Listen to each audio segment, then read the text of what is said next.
No, No. no, absolutely not. The worst place to stand. No. That's really fine.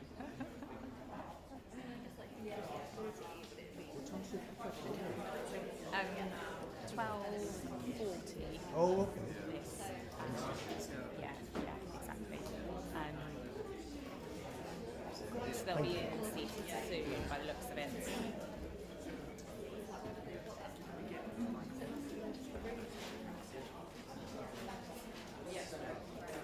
That's the guys without the yellow one. So the guys are having it. Exactly.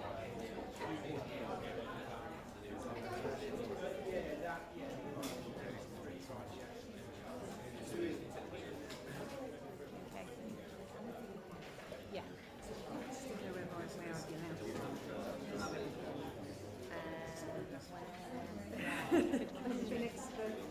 I don't know. Is there space here for a photographer to stand? Yeah. The problem is if you touch this, this is going to wobble. Yeah. Is that all right, guys? Yeah, I don't. Yeah. Thank you. Move far away.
Including like the interviewing.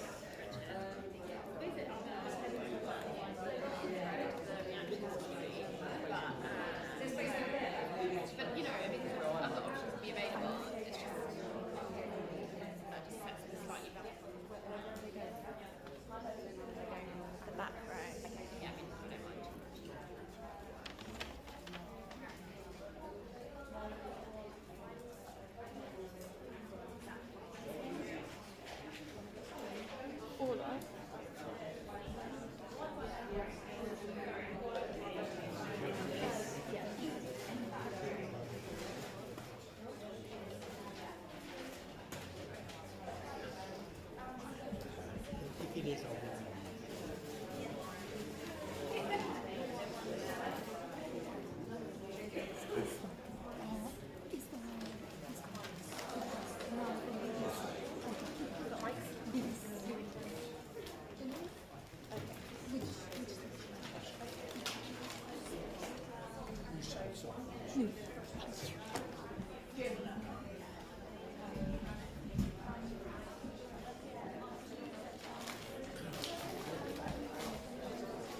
Thanks for speaking to us today. I do recommend to use. I just want to start by asking all of you, 40 years, 30, 40 years after you started campaigning, some of you, what's it like to be proved right?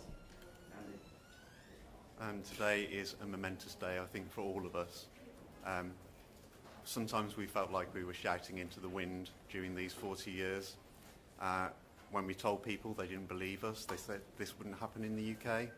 But today proves that it can happen in the UK, and it did happen in the UK. And I just feel validated and vindicated by Sir Brian and his report today.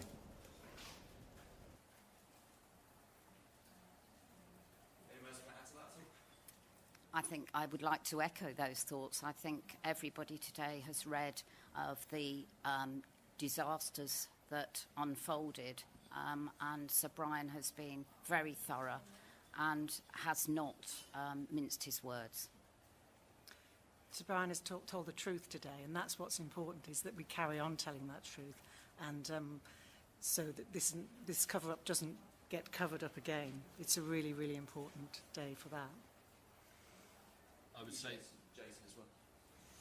For me, the key findings are that commercial factor products never should have been licensed for use. I think that was an incredibly strong finding of the report, and Sir Brian did what we hoped he would do, that he took the knowledge of this back to the 40s and 50s. This story did not begin in the 70s, and I think it's a credit to everybody that has campaigned on this over 3 or 4 decades. Hello everyone, it's Tom Clark from Sky News. Can I get your reaction to the report's conclusion that there is evidence of a cover-up by the Department of Health and others over the years since the initial wrongs happened right back in the 1970s and 80s?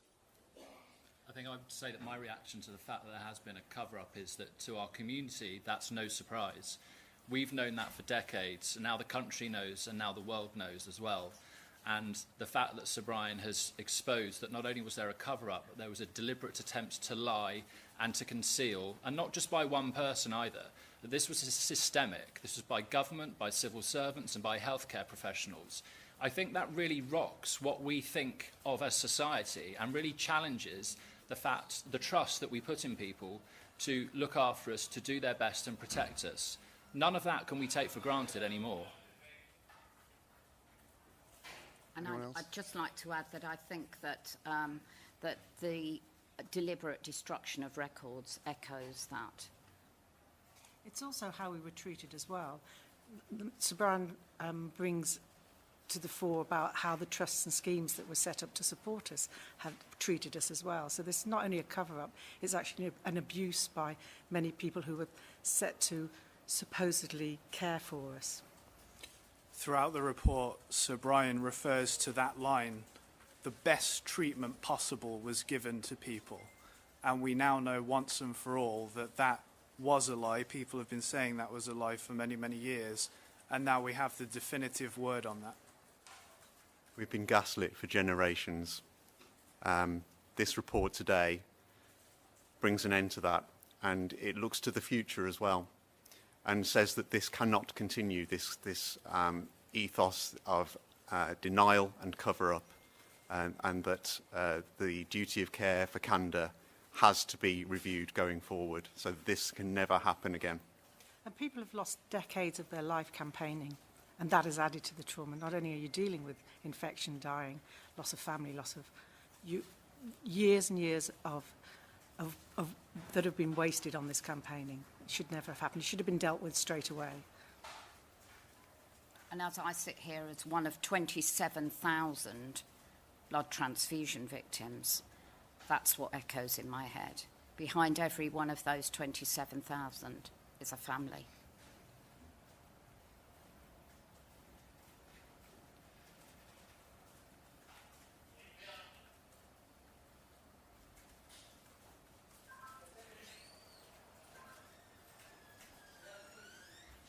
Hi, Joe Pinkstone from the Daily Telegraph. I just wanted to ask you what you would say to the politicians in charge throughout the scandal and in charge now. There's some criticism of quite specific individuals in the report. I'd just like to get your thoughts on what you would say to them. I think many of the politicians should hang their heads in shame. I think for the first time we've seen people like Jeremy Hunt and other health secretaries speak up recently and actually start to acknowledge their part in this scandal. Because no single person is responsible for this scandal. It's been the result of generations of denial, delay and cover-up. And whilst there might be an apology later today from the Prime Minister, it's not just the Prime Minister who holds responsibility and accountability for this. There are many others out there, and I would expect over the coming days and weeks for many more people to come forward and say sorry. I'm sorry for my part, and if they're genuinely sorry, they will help implement the recommendations that Sir Brian has recommended today. And I think they need to know as well what they've been sorry for. Any apologies that we've had in the past have been meaningless because all that they've said is that this should never have happened. We know that this should never have happened. What was your part in it? What are you sorry for? That's what the community needs to hear before we can even begin to get closure on this. And not mess us around any longer. I think the apology on behalf of the state will be welcome, and I think something else the community would like to see is a proper apology from all of the pharmaceutical companies that manufactured Factor 8 and 9 products as well, which includes Bayer, Baxter, Revlon Healthcare, Alpha, Abbott and their successors or subsidiaries.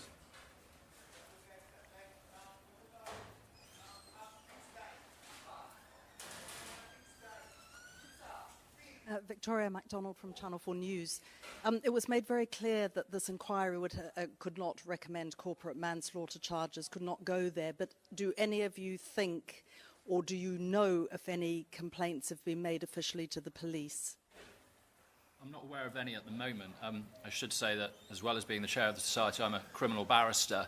And one of the aspects that, sadly, the delay has caused is the fact that there are doctors out there who should have been prosecuted for manslaughter, gross negligence manslaughter.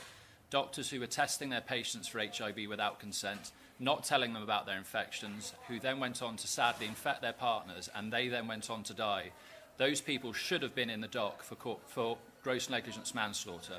And sadly, because of the delay, that's one of the consequences that so many people will not see justice as a result.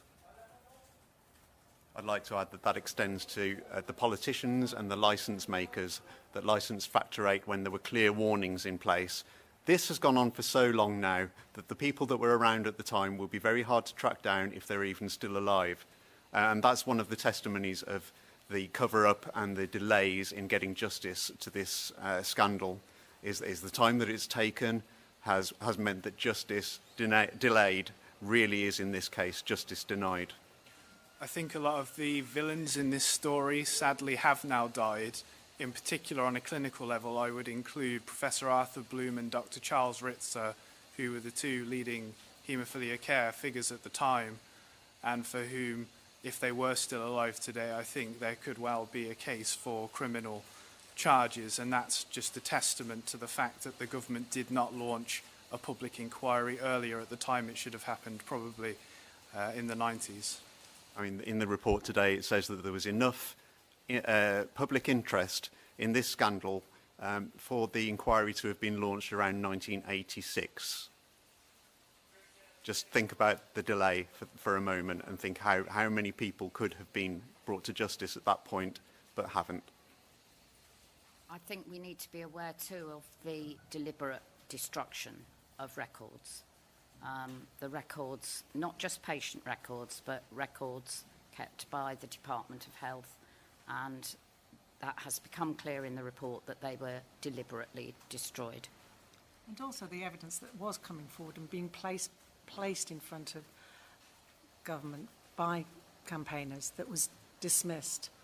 I think today is about the vindication of many of those campaigners, who some have sadly died, and I think that's what needs to be remembered, that this has been 40 years of cover-up and campaigning. Can I add that there's an unprecedented aspect to this inquiry, because Sir Brian Langstaff has said that this is not his final word. He is not sending his final report to the government today.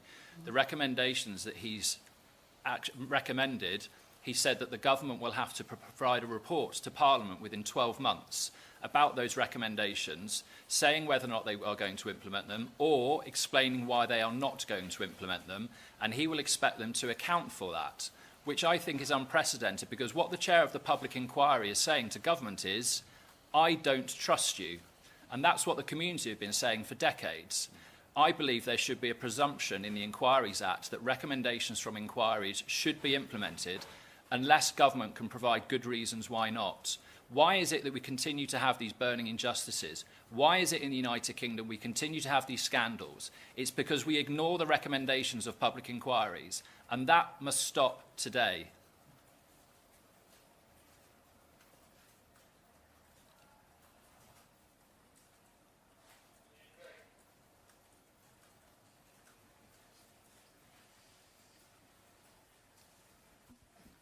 Hi, sorry, Joe Pinkstone from the Daily Telegraph again. I just wondered, my understanding is that there's some court cases that have been paused while the inquiry makes its final report. I wonder if you feel the final report is enough of a sense of justice, or if you'll be perhaps resuming legal action against the state. In regards to the group litigation in my name against the Department of Health, that will very much, I think, depend on what the government does now, particularly in terms, it's a civil case, depending on how they come forth tomorrow with their proposals on compensation and what that looks like. I think that will go a long way in helping to decide what we do with that case next, and if we lift the stay. There are other litigations, such as the Trelaw litigation, and other litigations going on as well, but I wouldn't be able to comment on those.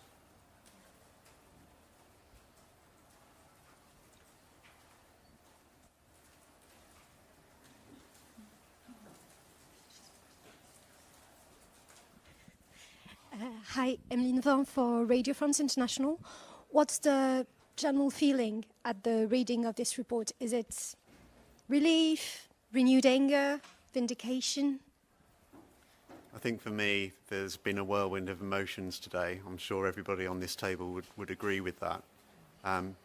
When you've been building up to a single day for 40 years, there's no wrong or right emotion about it.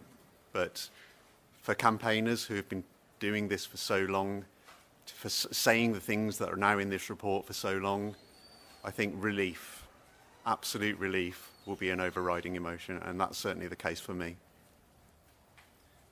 I think many feel that like this is the beginning of the end, because having had an excellent public inquiry, and we should commend the chair and his team for the inquiry, the ball is now in the government's court, and it will depend on the government response. And until we have a full government response in terms of compensation, all the other recommendations, it's only then we will be able to judge whether or not this inquiry has been successful or not. Hi, my name is Emilio. I work for Politico. I have a question, which is, obviously we've seen sort of some similarities with this recent post office scandal as well, where it seems like the politicians didn't really take it seriously enough, or potentially worse. Corporate wrongdoing potentially was brushed under the carpet. It's taken a really long time for people to notice that and to get to close to an end to that situation. Do you think, thinking about that and this situation, do we have a kind of wider problem with our society or our politics in terms of listening to people who have been wronged and getting things sorted quickly and trusting them, essentially? That goes back to what I said earlier about the truth. This is the day of the truth, and it's up to society, up to you, the media, to ensure that that truth gets told and to keep coming back to it. Otherwise, we will be back in a situation, and millions of pounds of money that's been put into this inquiry would have been wasted. Sorry.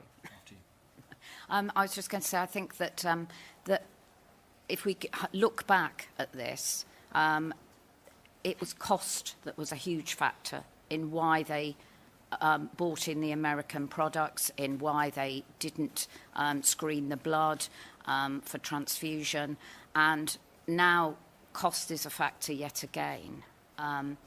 Because it's going to cost much, much more, and has cost much, much more, and that's just in monetary terms, and I'm not thinking then of even the loss of life, which is the most unbearable cost.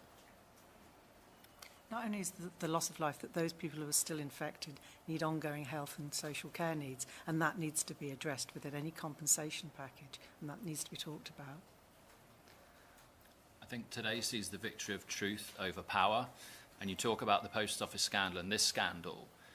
Healthcare and the law are the twin pillars of our civil society, and they've both been rocked to their foundations by both of these scandals.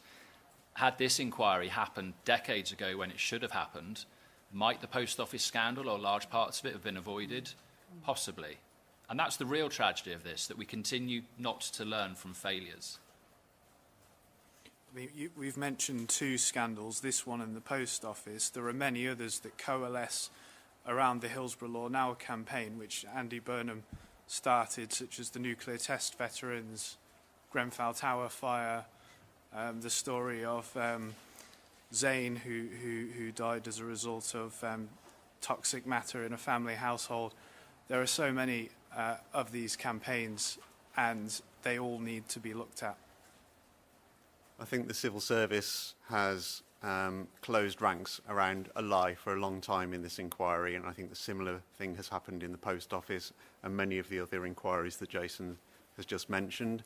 And ministers, sadly, weren't given the truth. And I think that decision was made a long time ago, and money is at the source of it. It seems to be always at the source of it. And we know there were conversations in higher levels of government saying that if you compensate the haemophiliacs, then that sets a precedent. So let's not do it. And when you continue that line, that government line, and closing your ranks around denial, then that's the sort of this is the result of it, and the post office is the result of it. And we need systemic change and a duty of candour at all levels of government, including the civil service, to make ministers absolutely aware of what the options are. And then maybe we'd have a chance of not having this repeated. Thanks. It's Ryan at the Mail. Some of the strongest words in the report today were for Lord Clark, who Sir Brian described as combative and his evidence as argumentative. He said that will have aggravated the distress and upset of many. I wondered if anybody had any thoughts on what Sir Brian said. I spent 3 days watching Lord Clark giving evidence, and he was patronising in the extreme. He had clearly never met anybody with haemophilia, and considering this is the worst treatment disaster in the history of the NHS, for the Health Secretary not to sit down with that community and actually meet them and learn about what's happened to them is absolutely appalling. And sadly, he continues in that disposition. And I think he owes the community an apology, not just for his time as Health Secretary, but for the manner and the lack of humanity and compassion that he showed when he gave evidence to this inquiry. And disdain for the inquiry itself and its process. One of the things that stands out in my mind from Lord Clark's evidence is that he asked, is Factor 8 a pill? He didn't even know what it was. And I actually used that as a way to ask the media to please assist with the public understanding about that product and why it's so dangerous, because it is fundamental to the report today.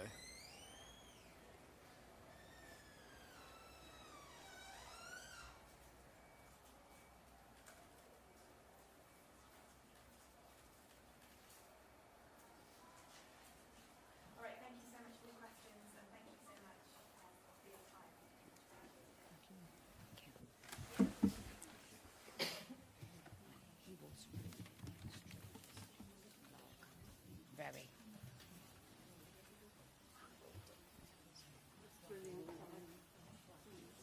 Sorry, no, great. Thank you very much. Thank you.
but when was she going?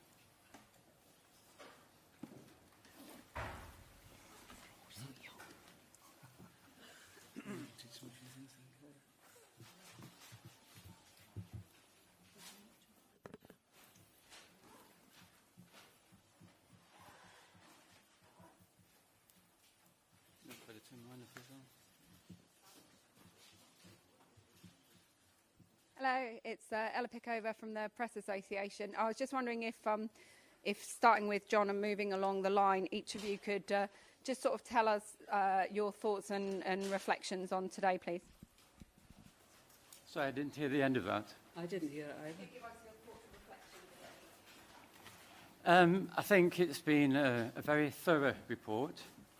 I think Sir Brian has done his job with a very much a degree of compassion, and he has got to the root of what has been happening over many years. He has made some very astute recommendations, and we look forward to the government responding to those in a positive way. We continue to be willing to contribute to that process. Yes, well, I'd agree with John. We think it's a very thorough report, and Sir Brian has done an excellent job. Our main concern from Wales is what will the government do with the recommendations. From what the little I've seen of the report, because we've come up on a coach from Wales, so I've had a very quick look at it. It seems that there are lots of criticisms within it, and it seems that Wales mirrored what happened in UK government, and decisions were taken without much question. So our main concern obviously was the leading doctor in Wales, Professor Bloom is named in the report, and it seems that he decided the policies that were going to be adopted, and UK government did nothing other than accept them. And we've also noted that Diana Walford is criticised in the report.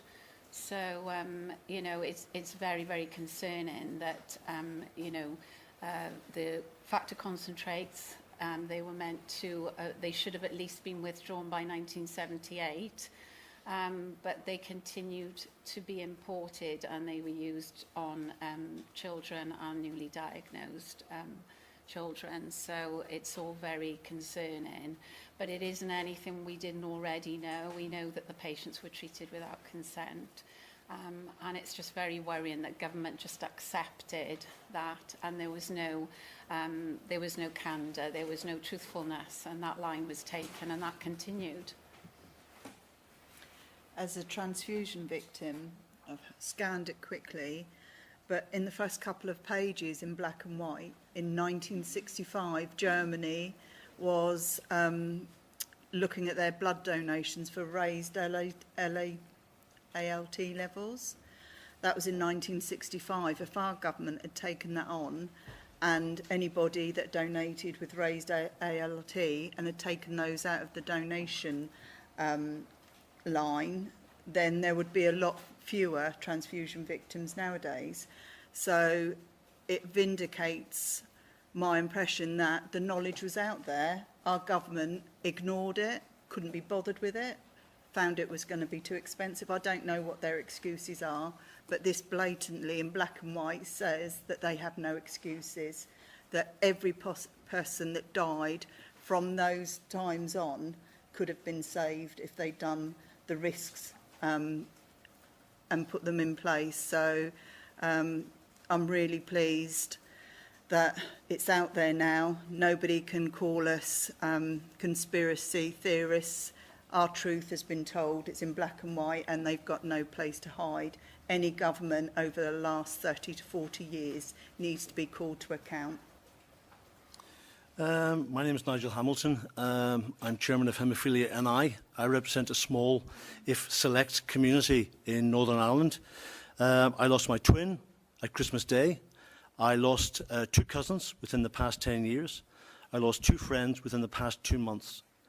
We have suffered in Northern Ireland, and the production of this report, as it now comes, has been both healing and supportive. It recognises the injustices that have taken place.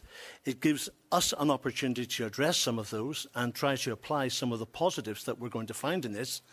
But with 7 volumes and only having receipt of 2, and an opportunity to tease through the remaining 5 volumes on phone, it hasn't been easy to find the answers for you at this stage. What I will say is, interestingly, and it's something that's been going on for some time, and the government have now recognised that because of the Prime Minister's statement today and Minister Glen's statement to a number of group representatives throughout the UK recently, compensation will be paid. That is not an answer to the problems we have, nor is it a solution, but it will help.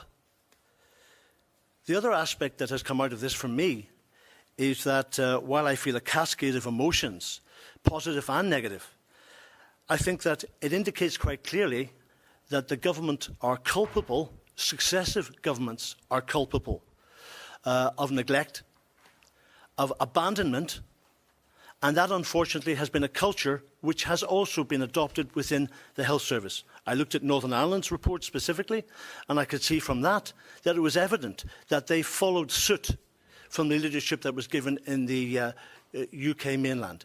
And I think all regional health departments did. Our assembly, or our government in Northern Ireland, was highlighted as having 2 problems, and that's why it couldn't deal with the issues. One of them was security, because there was a big emphasis by ministerial commitment on security. And the other issue was the fact that we have not had consistent government over a practical period of time, and I'm talking years. So Assembly has risen and Assembly has fallen, Assembly has risen and fallen, and has risen again. What they need to understand is they have to show leadership. In all the regions, they have to show leadership. And the one thing that seems to be abandoned here is that leadership and determination to identify the specific issues that impact on their communities have not taken place. So a culture change is required. Candour is required. And transparency, which will involve and engage the patients. I hope that from this report, other victim groups will be able to identify what mustn't happen to them. And the lessons that are provided in this report will be listened to and learnt by government, civil servants and the National Health Service. Well, my name's Joyce Donnelly and I represent the Scottish Infected Blood Forum. Now, when this inquiry started, I had every faith in Sir Brian and his team, and he has lived up more than I could have expected. I haven't had that much time to look at the report. What I've seen, I read, I was particularly interested in the chapter on Scotland, and the recommendations that were made in Scotland 20 years ago by Lord Ross were never carried through. So one can only hope that these recommendations, and I don't see how they could refute it. How could they possibly refute these recommendations? They stand up. Everything that Sir Brian has put down stands up and has been clarified and proved to be correct. So these recommendations, one hopes, will be carried through to the letter, and people will receive what they should have received 20 years ago, 30 years ago. My late husband had this mantra in his life. He wouldn't apply for Skipton or anything else. He said, the government know what they've done, they know who they've done it to, and it's up to the government to put it right. And if the government can now put it right, then a lot of people have missed out, a lot of people have passed on and died in the interim, but there are still people who are waiting for it to be put right, and that is my hope for the future. Hi, I'm Shelley Phelps from BBC Wales. I've got a question for Lynn, please. There's a lot of criticism in this report of Professor Bloom, who, as you were just talking about earlier, he led the Cardiff Haemophilia Centre. Can I get your reaction to those findings? Thank you. Well, Well, we've sort of known the truth for a long time. You know, this has been, a lot of it has been uncovered by the campaigners, but obviously the inquiry has put all this on public record. So the feeling of the group is, you know, it's still very much disbelief that you know, it's now in black and white, but it needed to be put on public record. That, you know, these things had happened, so there was testing without consent on children, and previously untreated patients were given concentrates when they shouldn't have been given concentrates, and that led to an infection of many, many more haemophiliacs than needed to have been infected at the time. So it's just very, very emotional, very, very upsetting for people, because many of the facts we've known for a long time, but to see it in black and white is particularly hard for our group to come to terms with.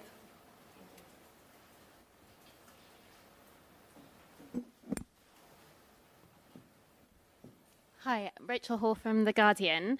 Can you give me a sense for how victims and families will be feeling reading the report? And is this the moment that you and they were hoping for? And if there's anything else that you might be looking for going forward, for example, criminal charges? So, as regards victims and families, obviously we've had limited viewing of the report because we've been on a coach for 4 hours, so it's been very difficult. But yeah, it's a feeling of, well, I suppose they now feel that they're believed, because it's something that people have been saying for so many years, and that in the large part is how we got the public inquiry.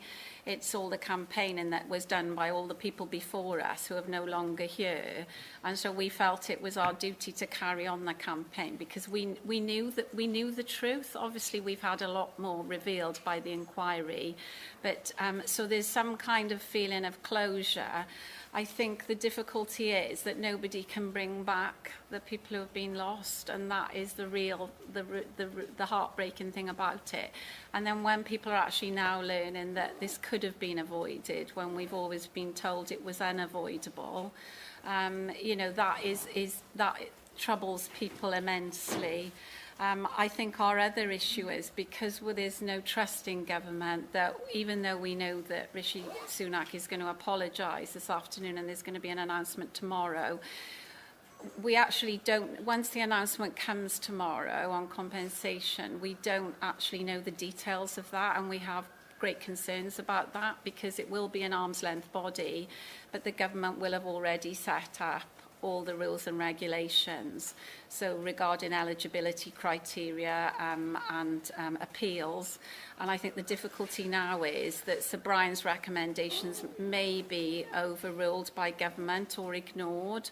And that's a real worry for people, that we may still have to keep fighting after 40 years of fighting. You know, so many people have lost their lives, and yet we still have to continue.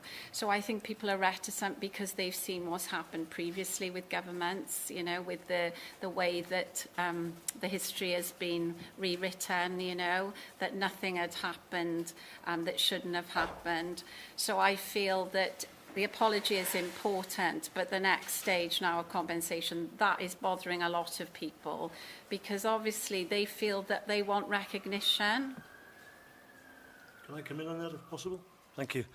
The government have invested taxpayers' money to the tune of 135 million in this public inquiry, which has been going on since 2017 up to today.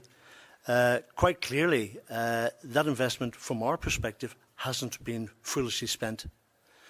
But in order to ensure and reassure our community, there needs to be more than just words from the government, and not looking unfairly towards them, a choreography towards an election. So from our perspective, the opportunity to continue this process to its proper conclusion is the advancement of the principles and the objectives and the recommendations of this report.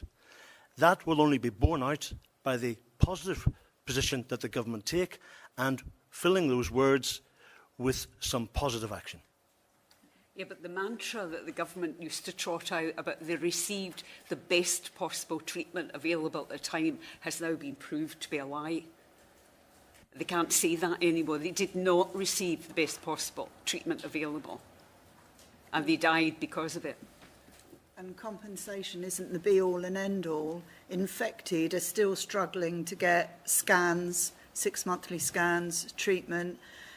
The government and the NHS should have a duty of care towards us. They infected us. They've given us death sentences. We shouldn't have to be queued up for scans, and there should be best practice throughout the country, not a lottery of what hospital you go to. So until that is put in place for the infected, and hopefully if it's put in place it may prevent some early deaths, then money's nothing and talk's nothing. We need to have that input as well, the medical input. Also, I think another key point moving forward is education of the medical profession, because people haven't been informed about it. It hasn't been part of the medical training, and that has caused huge problems for our community because the average medic does not understand what happened to them. And I think all of that needs to be put on, as Sir Brian will, it's on public record, but that actually needs to be implemented. And going forward, people that have blood transfusions now, my daughter had them regularly as a renal patient. I was told by a reporter who wrote books who lost a son with CJD, there's a disclaimer on the blood bags now saying that if you have this blood, you may have pathogens. A disclaimer on a blood bag that you're not told about is nothing. That's just trying to prevent another inquiry like this 30, 40 years down the line. They need to be informing people and giving them choices. Not always is a blood transfusion necessary. Sometimes it may be, sometimes it's not. But at least tell the patients that are receiving them the risks that they're taking so that you can choose. And also, I think, is the fact that Sir Brian has pointed to the lack of candour and openness regarding the entire state on this issue, and that all needs to change. And I think institutions shouldn't just say they are being, they're working within those rules anyway, because it's evident that isn't happening. And it's ministers are involved, it's right the way through the state, it's a complete failure. And had there not been a cover-up and the line adopted and the line defended, we wouldn't all be sitting here 40 years later doing this, and we wouldn't have lost all the people we've lost. Hi, I'm Susie Forrest from BBC Scotland News. A couple of things you've sort of said you've not learned anything that you didn't already know, and those of us who have been interviewing you all these years have heard you say all these things many times. So I suppose that's one question: is there anything new in this that you didn't know that you've discovered? And also, from what you've been saying, a lot of what will be required to take any of this forward will actually be up to the devolved governments, and all the attention will be on the Westminster government today and tomorrow perhaps, but how do you want to see them work together with the governments in Scotland, Wales and Northern Ireland to deal with some of the things you've been talking about, whether that's the way the health service works or education? Well, the government in Scotland, to their credit, they set up the SIBSS, which is the Scottish Infected Blood Support Scheme, and they were, the forerunners of that. And that has been a godsend to people, having that amount of money coming in. They know they're going to get it. They've got a finite. It's like getting your salary, although these people can't have a salary because they're not well enough. They've been made ill by the treatment. So the Scottish Government, to their credit, as I say, set up the Scottish Infected Blood Support Scheme. That's been working very well. Where we go from there with the devolved government, I wouldn't hesitate to guess, but we're hoping that things can go on as they are for the foreseeable future. Because, as I say, people are dependent. People are dependent. It's given them a security. People who lost their jobs, people who weren't well enough to work, they didn't have any financial security anymore. They couldn't get insurance. They couldn't get mortgages. And this has given them something that has to be sustained for their mental welfare as much as their physical welfare. When I spoke to Minister Glen in Belfast with two of my colleagues, we pressed him the first issue we pressed him on was giving statutory cover for the daily living allowance that he provides on a monthly and quarterly basis.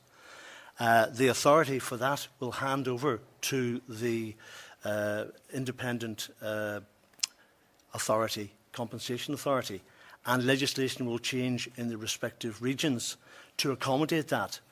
We have BSO, which is the Business Services Organisation, not unlike our colleagues in either region. That works very well for us. We have established, in conjunction with the Department of Health, a practical stakeholders group, which I myself have had the opportunity to chair as a victim, and which is co-chaired by one of the senior civil servants who deals specifically with infected blood. We have a good working relationship. The Health Committee in Northern Ireland wants to work along in partnership with the victims, and I've been asked to address them at formal sitting in relation to victims' views on the victims and prisoners legislation and how that is going to apply in Northern Ireland. In Northern Ireland, it's a slightly different situation because, as in Scotland and in Northern Ireland, the legislation primarily for prisoners, etc., was UK-based, but it was England and Wales. So our Secretary Health Department and our Minister for Health and our committee have been working closely along with ourselves in lobbying at Westminster to try and make positive things happen so we are included in the UK process and not excluded. That applies both in Scotland and Northern Ireland. Our Assembly operates differently. It has different rules and regulations. It has different capacity to provide its own source of income. So we want to see the continuation of the commitment to the victims that this Minister, Robin Swan, has shown, and also the Health Committee as it currently sits. And that will give us confidence in the local work that the Assembly is doing to include us in this process as they take over their responsibility. So in Wales, we'd just like them to, we'd like Sir Brian's interim report recommended on compensation, and I don't really think we can comment on it because we don't know what the government's going to do with it, and that will give us many sleepless nights. So, you know, I met with Glen 2 weeks ago, and I took the list of the 28 people who have never been included in a scheme, have never been given any compensation at all. And Sir Brian's recommendations is that those payments should be made through the current support schemes. So there's no delay, and government needs not to delay this and not wait for the scheme to be set up. So that's so the parents of the 380 children across the UK can get the payments quickly, and the children who lost their fathers. And I think that's an urgent requirement. Sorry, I had to get that in because I thought we hadn't mentioned enough about the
No. No, you've got it. If that's for me, or for my remarkable team, thank you.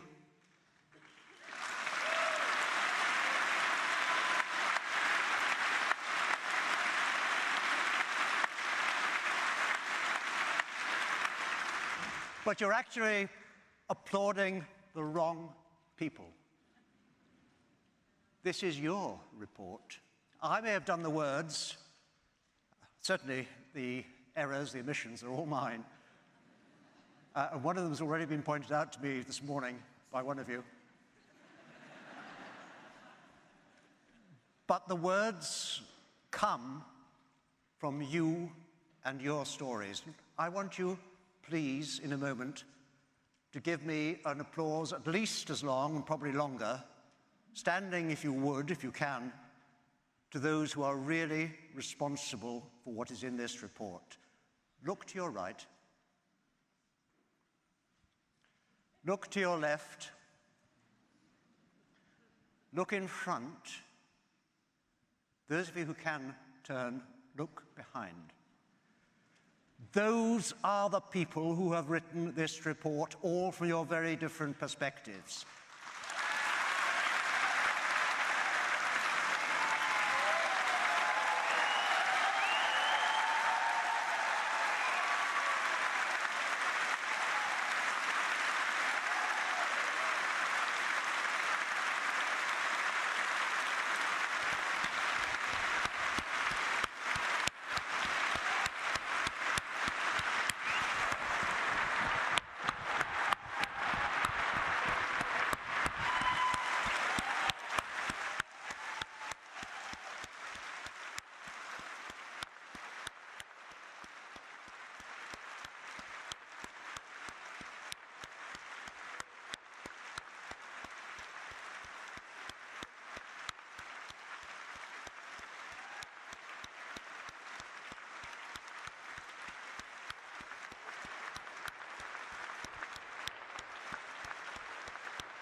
That's where the material comes from.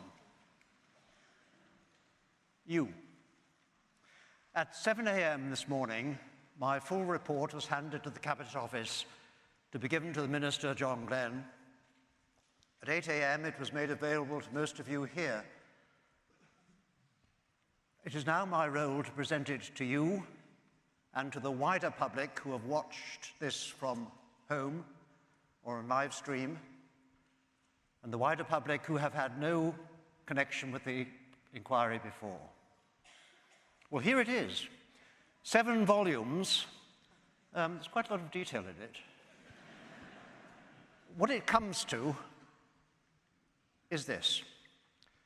In families across the UK, people, adults and children, were treated in hospital and at home with blood and blood products, and that NHS treatment resulted in over 30,000 people being infected with viruses which were life-shattering. Over 3,000 have already died, and that number is climbing week by week. For everyone involved, the evidence given to this inquiry has been difficult to listen to. No, that's the wrong word. It's hard for those centrally involved, and it must have been hard for many observing.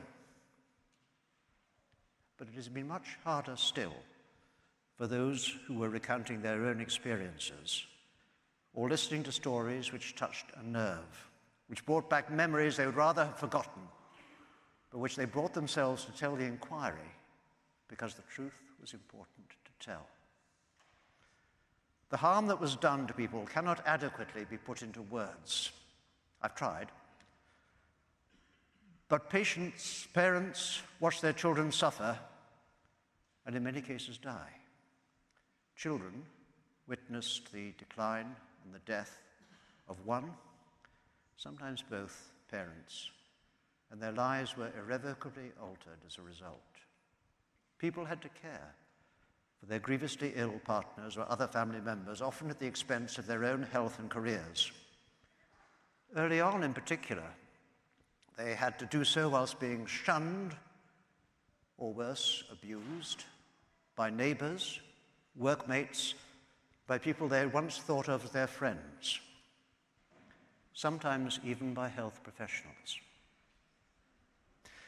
The inquiry is not just investigating something which happened years ago, it is still happening. People still have to care for the after effects of what their loved ones still suffer. The grief, the trauma which all of those lost loved ones experienced continues to this day. The early treatments for HIV and hepatitis C were often worse than the illnesses themselves.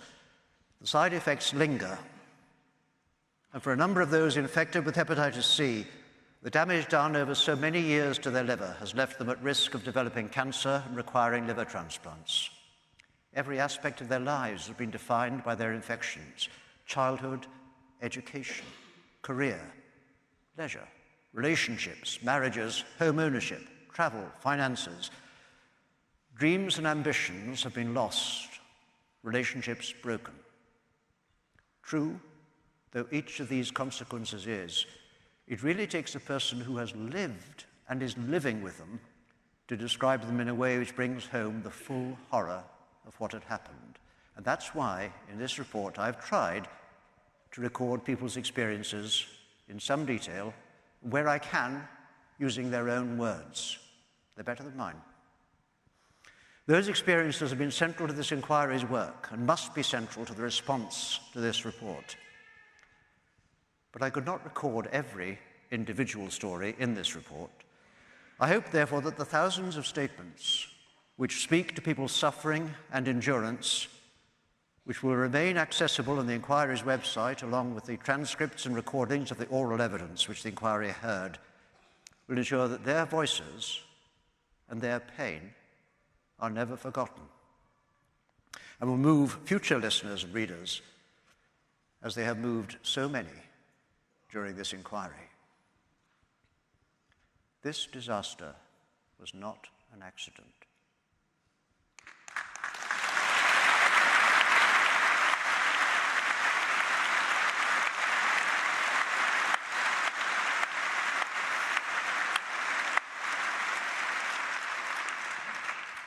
People put their faith in doctors and in the government to keep them safe, and their trust was betrayed.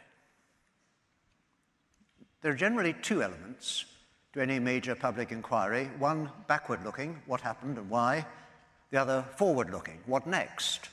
How do we stop it happening again? This inquiry is different. There is another third element to this inquiry's terms of references.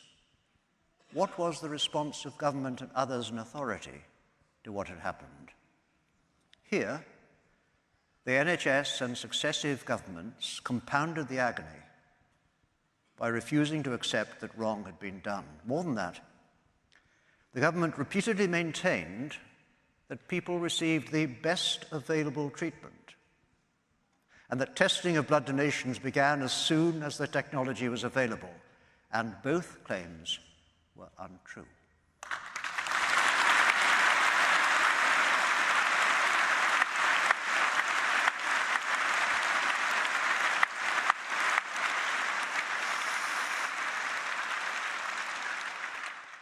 That means that part of the what next, how do we stop it happening again, is not only taking steps to meet any threat of future infection carried by blood, blood products or tissue, but how to ensure, as far as we can, that government responds to the citizens it serves, how shall I put this, more appropriately, in a way which reflects the true facts.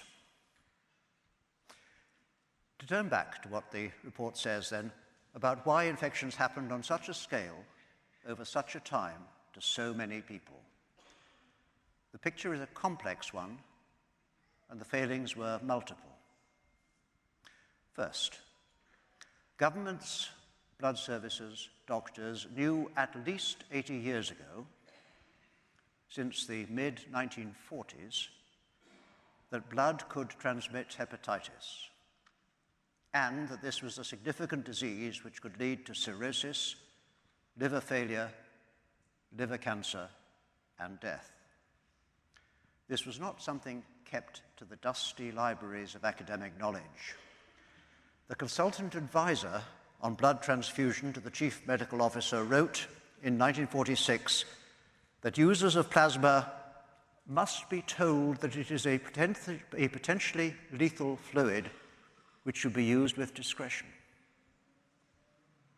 A 1964 circular from the Scottish Home and Health Department said, "No transfusion should be undertaken unless the benefits outweigh the risks of hepatitis." One of the leading transfusion directors used to write on the boards for students, "Blood can kill." The risk was not limited to hepatitis, but it included the risks of future unknown viruses. And in the light of that knowledge, you might expect action to be taken to reduce the risks which were known of, and a keen eye to be kept open in case new risks started to emerge. What happened was not that. Tragically, the infections happened because those in authority, doctors, the blood services, and successive governments, did not put patient safety first. They lost sight of what was known about the risks of viral infections from blood. Doctor knows best was such a strong belief that health departments did not issue guidance to curb the unsafe use of blood and blood products. Decision-making on measures that could make blood and blood products safer was put off, then dragged out unnecessarily, and failed to reach clear and decisive conclusions. And patients were simply not given the information they needed to make fully informed decisions about their own treatments. As long ago as 1952, the World Health Organization identified how to reduce the risks of transmitting hepatitis through blood and blood products. UK medical and government advisors took a central part in this. There were 4 key measures highlighted by the World Health Organization on which, despite its involvement in identifying them, the United Kingdom fell short. The first was the selection of donors. The second was restricting the size of the pools used to make plasma products. The third was treating plasma products, for example with heat, to reduce infection.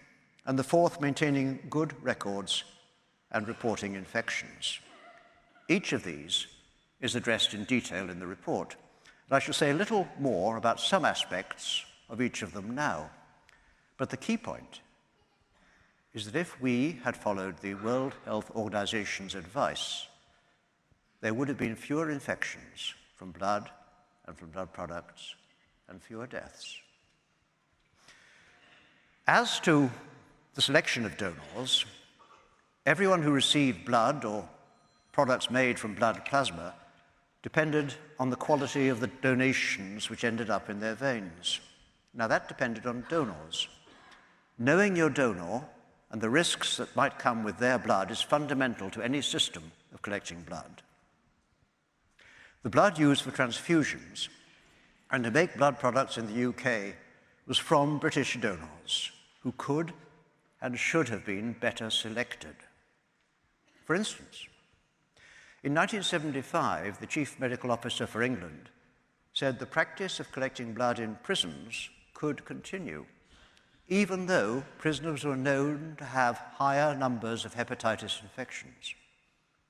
And this practice was not ended in the UK until 1984. For instance, no real efforts were made to prevent those who'd use intravenous drugs and who were therefore a higher risk of hepatitis from donating blood. And for instance, the steps taken to keep donors who were more likely to be incubating AIDS out of the donation chain were late in starting, and when they finally began, were inadequate. As for pool sizes, The dangers of pooling plasma from many donors were established by the Medical Research Council in 1944. The greater the number of donors to a pool, the greater the risk from it, because one infected donation could contaminate the whole pool. In 1951, the textbook that was then the Bible of blood transfusion said, "The use of large pool plasma has, of course, been abandoned." The use of only small pools lasted until after 1970. Then, however, something extraordinary happened. Just as the long-term seriousness of hepatitis became more and more apparent, the size of pools used to make UK blood products grew ever larger and larger, and with that, so too did the risk. Instead of reducing the risk, the UK was steadily increasing it. Blood donors in the UK gave blood freely, purely for the good of other people unknown to them, and they deserve praise for that. By contrast, the blood supplied in the United States was largely sold by people who needed the money. The hepatitis that gave rise to, and the number of deaths that followed, resulted in the US authorities banning sales of whole blood for transfusion in 1973. But the US authorities did not stop people selling their plasma to pharmaceutical companies to be made into blood products. In 1973, the UK licensing authority gave the green light to the importation and distribution of an American blood product and an Austrian blood product also made using paid donations, despite the manufacturers making no secrets of the risks of hepatitis they posed.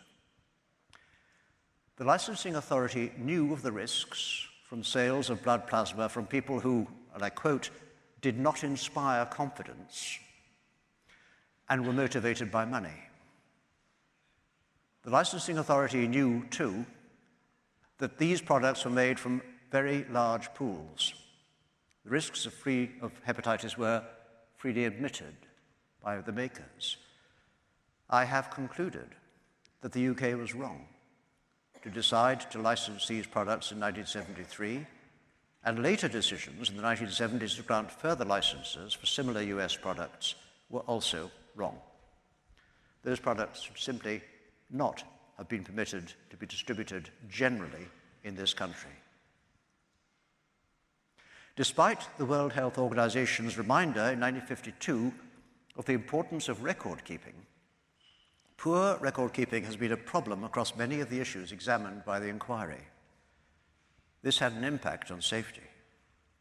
If you can't trace the source of his transfusion back to the donor who was infected, you cannot then tell and treat the donor and avoid any further donations from that source, nor can you trace previous donations to check if other people who have had transfusions from the same source have then become ill. And reporting of infections did not have the priority it should have done. For instance, at the height of the AIDS crisis, the North London Blood Transfusion Centre had to ask the government committee responsible for AIDS 3 times to arrange for the chief medical officer to ask doctors to find out if AIDS patients had previously donated blood. As well as the more rigorous selection of donors, and until such time as direct tests specific to hepatitis C and HIV were available, a further way of reducing the chances that hepatitis C or HIV would get into the blood supply and be transfused was to test for certain markers in the blood which could help identify the donations that might be infected. This was known as surrogate testing. The opportunity of this surrogate testing in the case of HIV was lost. In respect of hepatitis C, taking a decision about it was put off, and then delayed until it was simply too late. One doctor involved, rightly, described the process as going round in very small circles some distance away from the target. nearly 4 years were lost, during which the risks could have been very significantly reduced. The government was to claim in the 1990s that the direct tests for these viruses were introduced as soon as the technology was available. That was wrong in the cases of each of the viruses. In case of HIV, a test had been developed by August 1984. But it was not introduced for the screening of blood donations until October 1985. It takes time to produce such a test in sufficient quantity to screen all blood donations and to check its reliability, but I have concluded that we lost months for no clear reason by delays and indecision when setting up a process to evaluate each available make of test. Yet a number were commercially available and being used elsewhere in the world. Patients receiving transfusions in the UK were needlessly exposed to the risk of HIV as a result. In the case of hepatitis C, the delays were even worse. Screening of blood donations was not introduced until September 1991. Even when a screening test was available and approved, its use had to wait till all regions could introduce it on the same date, in other words, going at the pace of the slowest. When the government claimed that screening for hepatitis C had been introduced as soon as the technology became available, they ignored the long list of countries that introduced screening before the UK: Japan, Australia, France, Luxembourg, Finland, the US, Austria, the Netherlands, Canada, Germany, Belgium, Switzerland, Italy. Shall I go on?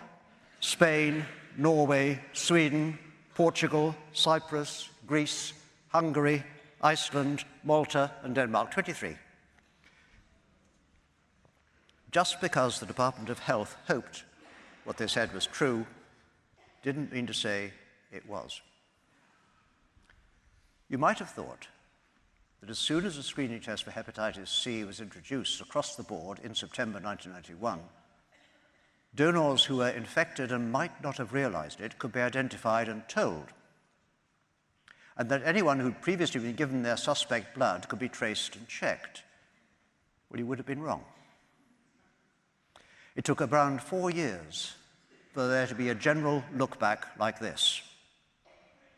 One transfusion director, that's Dr. Jack Glen, Edinburgh, South East Scotland, thought this was so unethical that he arranged to conduct a look back in his area. He had to call it a pilot study, but he wanted to do it and did it. His work deserves praise.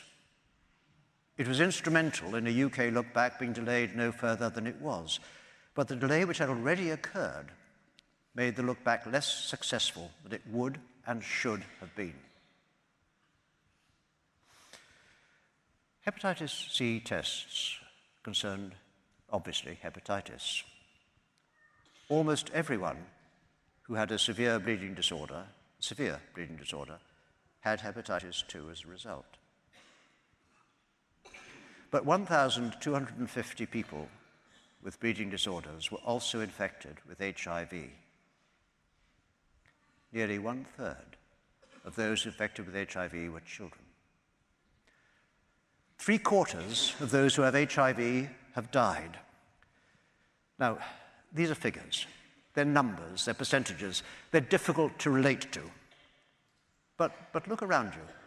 The number of you who are filling this great hall today is roughly the same as the number of people who had bleeding disorders who were infected with HIV. Picture that. And now picture only 1/4 of you being here.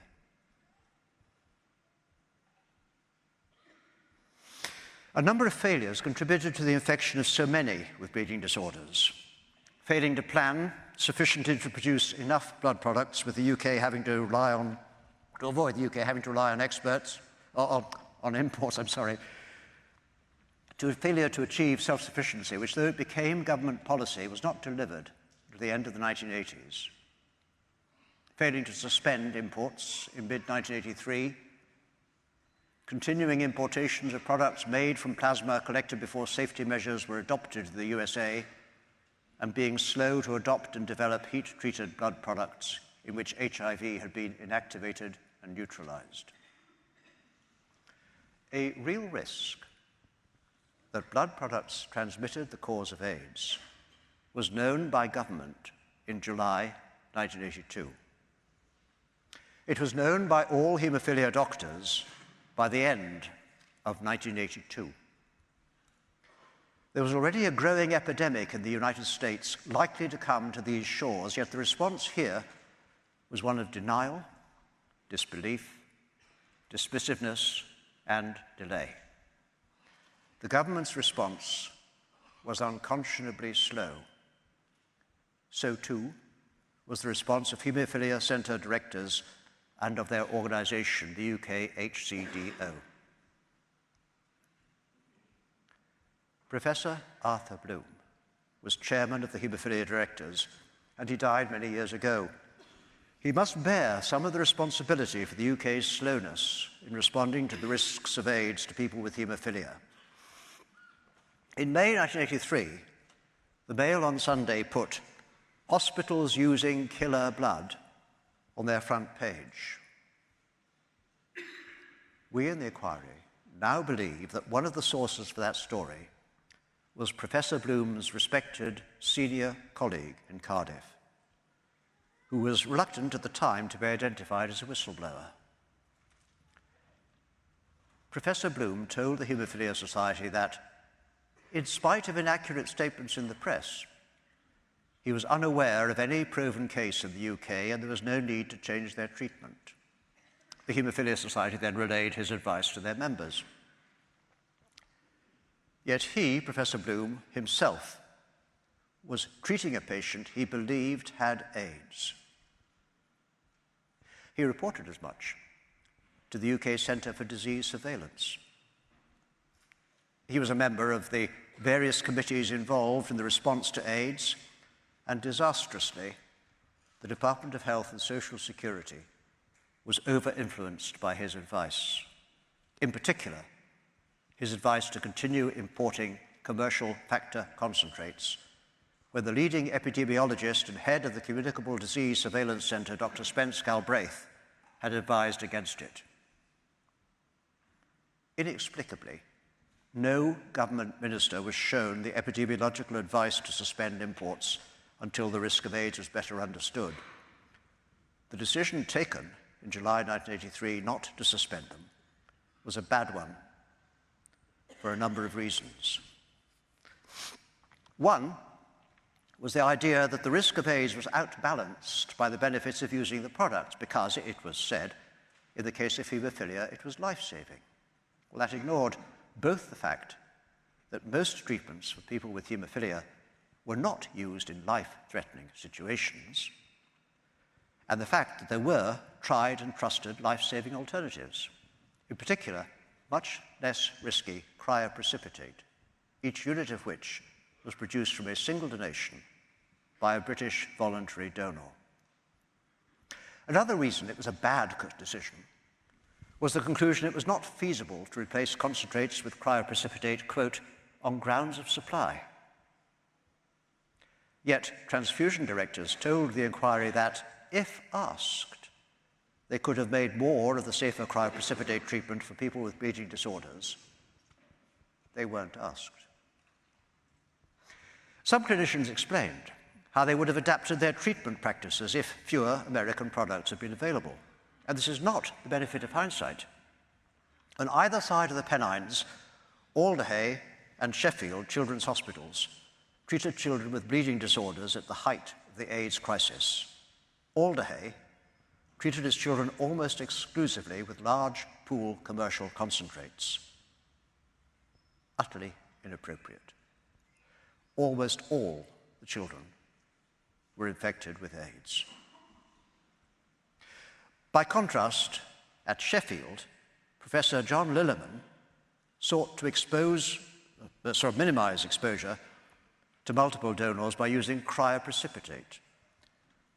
There was one infection with HIV at Sheffield Children's Hospital.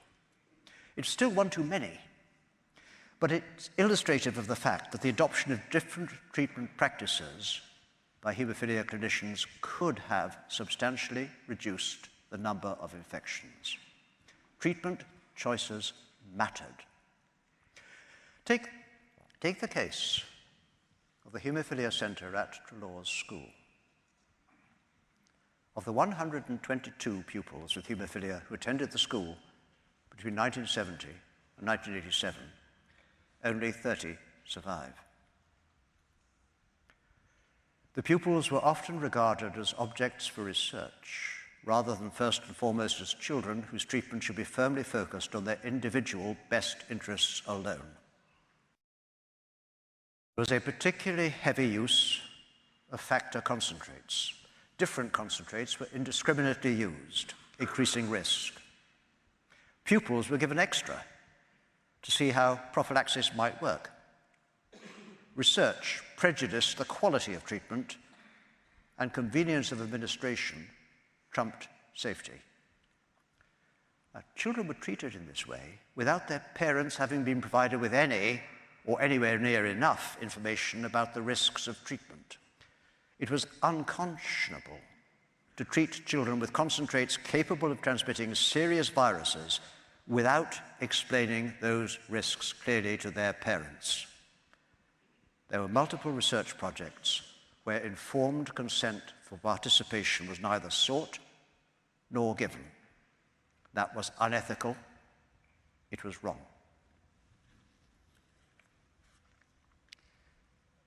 There are some echoes of what happened in Treloar's. The evidence relating to the haemophilia centres across the UK, which is extensively examined in this report. All the evidence points to a single, inescapable conclusion: that children and adults were not treated in a way which prioritized their safety above other considerations. Just as treatment choices by doctors mattered, so too did giving patients or their parents the information to make an informed decision about their treatment with blood or blood products, so they knew what to be alert for if they were infected. Very early on in the inquiry, it became clear that most people were not told enough about the risks of treatment with blood or blood products to give informed consent, if indeed they were told anything. Nor were they given information about alternative treatments, and yet respecting people's right to control what happens to their own body has always been an ethical cornerstone of medicine. Always. A booklet produced by the Medical Defence Union in around 1953 explained that consent had to be, quote, genuine consent, a real expressed willingness by the patient to undergo the treatment after its nature, its risks, and its objective had been clearly explained. In 1980, the British Medical Association's Handbook on Medical Ethics said, consent is freely given if the patient understands the nature and consequences of what is proposed. And the next year they added, quote, doctors offer advice, but it is the patient who decides whether or not to accept the advice. The failure of clinicians to tell people of the risks of infection from blood or blood products, the failure to tell people of the availability of alternative treatments, the failure to tell them they were being tested for HIV or hepatitis C, and sometimes the failure even to tell them, or to tell them promptly, that they had been infected with HIV or hepatitis by their treatment, the failure to explain these devastating diagnoses privately, in person, and with sensitivity, these failures were widespread. They were wrong. They were unethical. The failures in decision-making that led to the original infections were then compounded by institutional defensiveness. And that's a pattern of institutional defensiveness that must stop.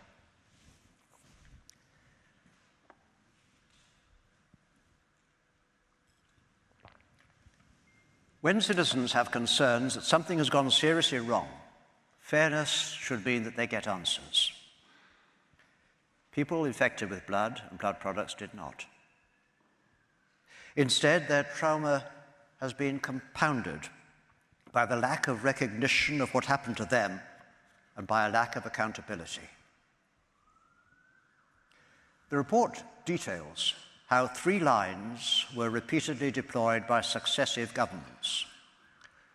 That people had the best available treatment, that the infections were inadvertent, and that screening for hepatitis C could not have been introduced earlier than September 1991. All of those claims were untrue.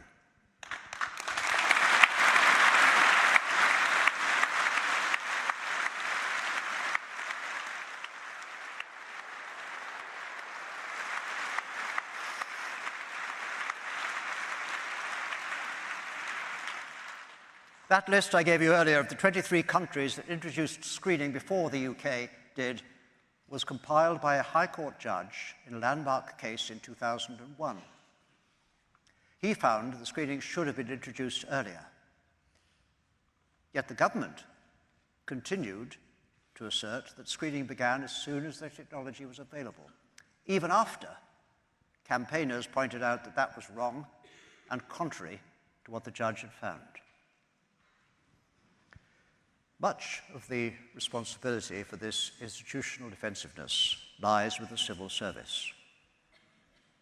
It was not until 2003 that limited financial support was announced for people infected with hepatitis C through NHS treatment with blood and blood products. Prior to then, the line taken by successive governments was that no financial support whatsoever should be provided.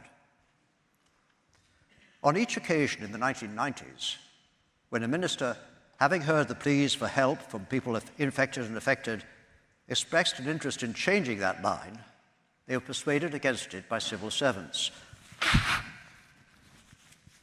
1 minute could have come from "Yes, Minister."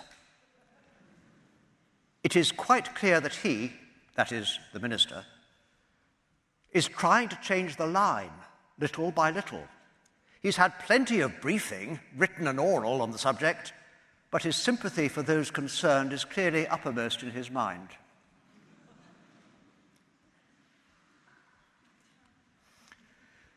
When, later, in the early 2000s, a minister did seek an investigation to see if the advice given to her predecessors about the failure to achieve self-sufficiency was correct, because she doubted what was being told to her by her civil servants, the resulting report was not published for nearly 4 years.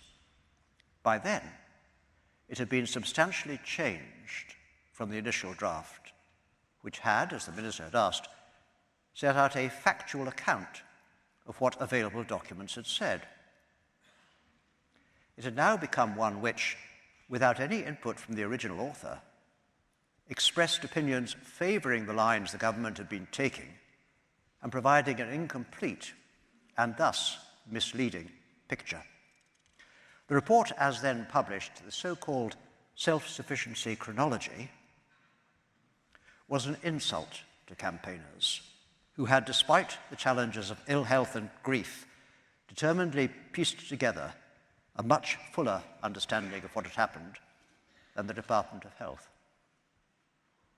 To cap it all, it was repeatedly asserted as a reason for not paying infected people similar sums to those paid in Ireland, that in Ireland the sums paid were because the government there accepted there had been fault, whereas in the UK the government had not. Yet again, it fell to a campaigner to challenge this, and he succeeded. A High Court judge decided that the government's position was an error. The Irish government did not set up a compensation scheme because it accepted there had been fault. Yet civil service briefings to ministers simply ignored this and repeated the original approach. And documents which might have been thought to assist those seeking compensation went missing. Now, I've devoted a whole chapter in the report to that. In the case of some documents, it's simply not possible now to know how and why they went missing. For others, I have concluded that they were deliberately and wrongly destroyed in an attempt to make the truth more difficult to reveal.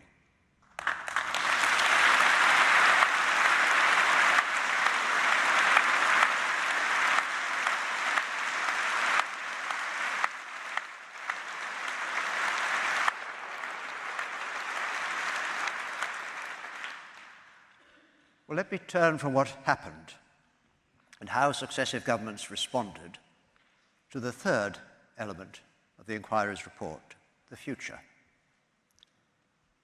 At the start of the inquiry, people told me they wanted to ensure that a disaster like this never happened again. The report begins to address that by setting out a number of lessons to be learned. The first and most important lesson to be learned is that patient safety must be the guiding principle.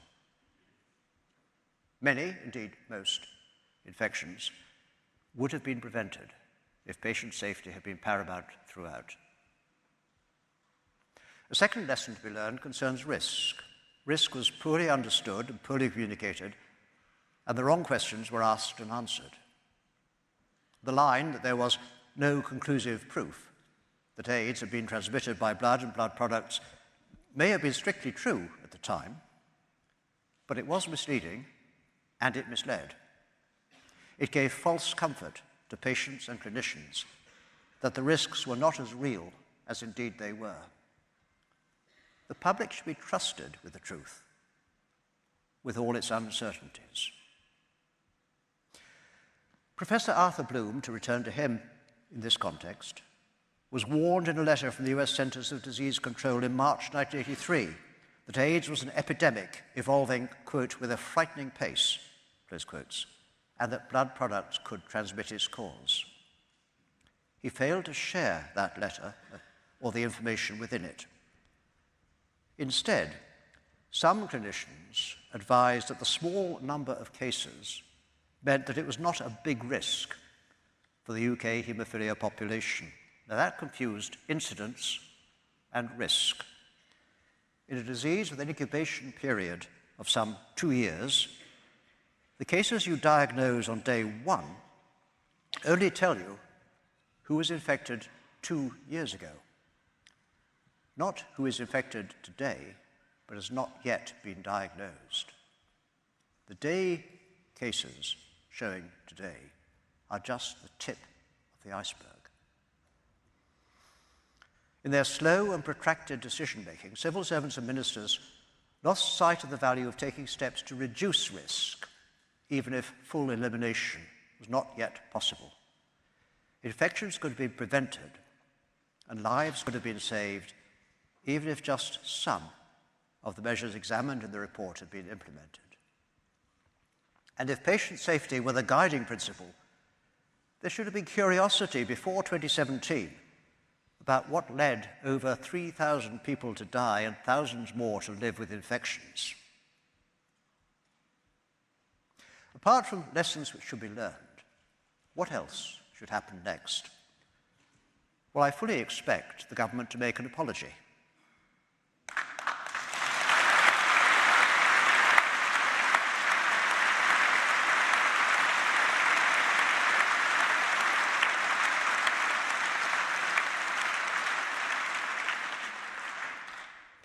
To be meaningful, though, that apology must explain what the apology is for.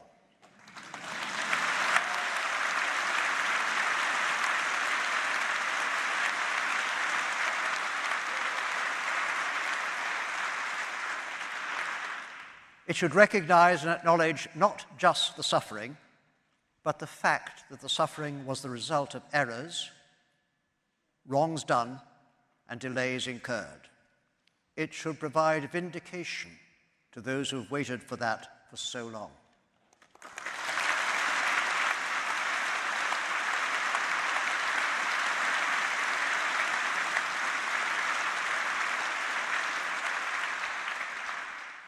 And it should be accompanied by action.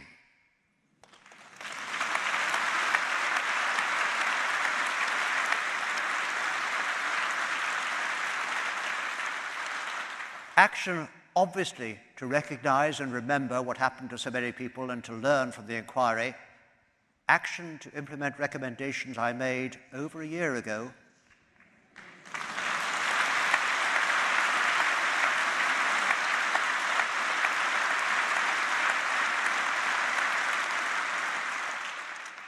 to set up a proper compensation scheme.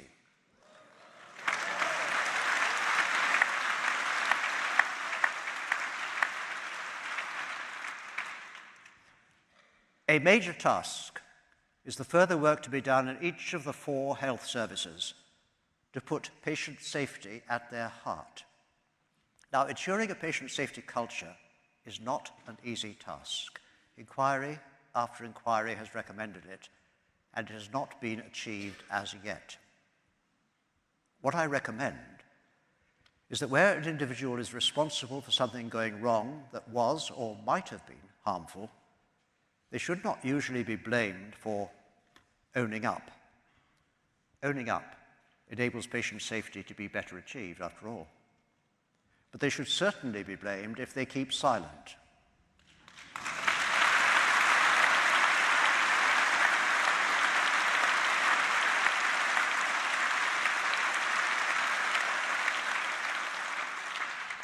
They should be obliged to report near misses as well as actual wrongs. Leaders in healthcare should be made subject to a statutory duty of candour where they are not already.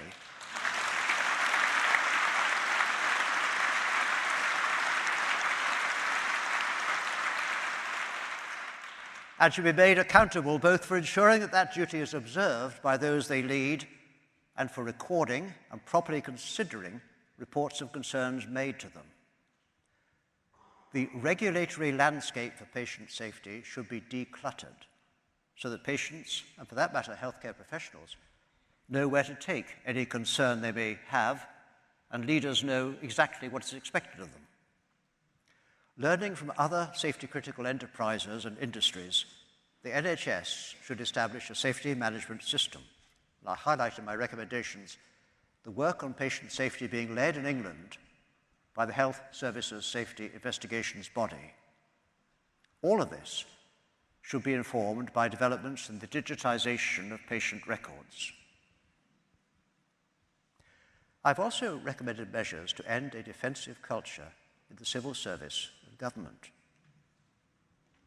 To do this, I've encouraged the government to reconsider whether, in the light of the facts revealed by this inquiry, it is sufficient to continue to rely on the current non-statutory duties in the Civil Service Code and the ministerial codes to end the defensive culture in the civil service and government.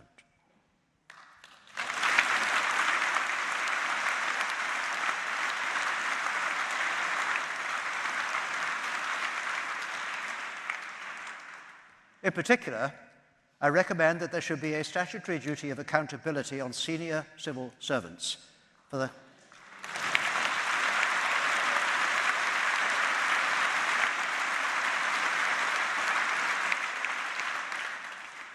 the candour and completeness of advice given to permanent secretaries and ministers, and for the candour and completeness of their responses to concerns raised by members of the public and by their own staff. I've recommended measures to ensure that people who've been infected with hepatitis C from blood transfusion or blood products have the monitoring for further liver damage which they need. And I've recommended that GPs should ask newly registered patients on registration if they've ever had a blood transfusion, to try to find more of the people as yet undiagnosed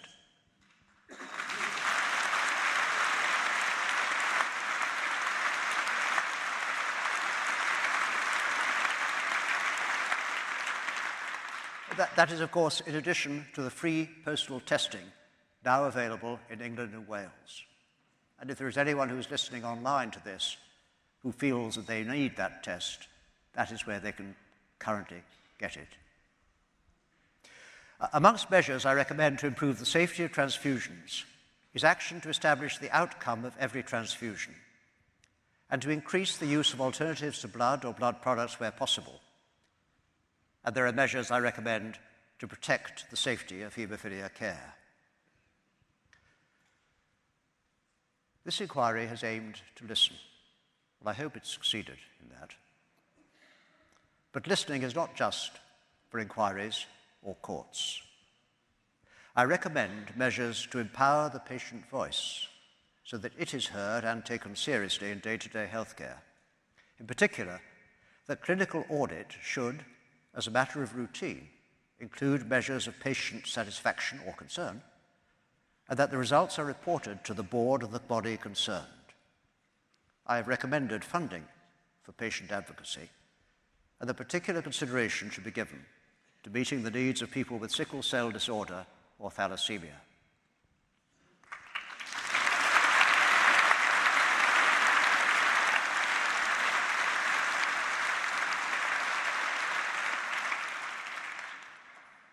Another damaging failure to hold a public inquiry when one is clearly merited must be avoided. Though I recognise that the power to call an inquiry remains with the Minister under the Inquiries Act, I believe there is a role here for the Public and Constitutional Affairs Committee, that's a select committee of the House of Commons, to consider whether to recommend to a minister that they should exercise their power, and that if the minister disagrees with the committee, they must set out in detail and publish reasons for this disagreement sufficient to satisfy the committee that the matter has been carefully and properly considered. My final recommendation considers the question of implementing the recommendations I have set out. I've written to the Minister to tell him that I cannot, as yet, notify him that the inquiry has fulfilled its terms of reference. Those terms include the nature, adequacy, and timeliness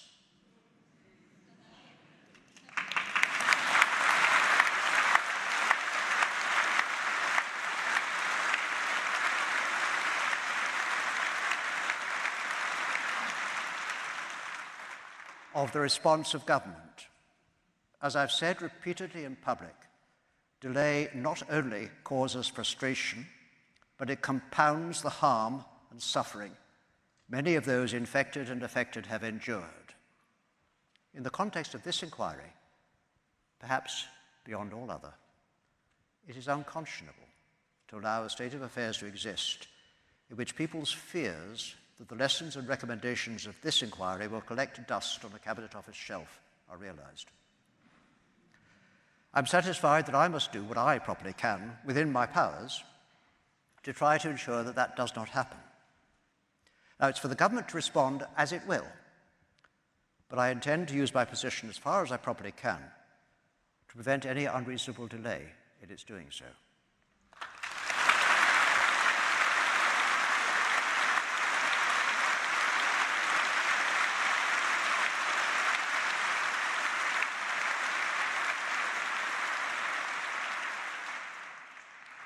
I hope to be able to say soon that the inquiry's work is completed.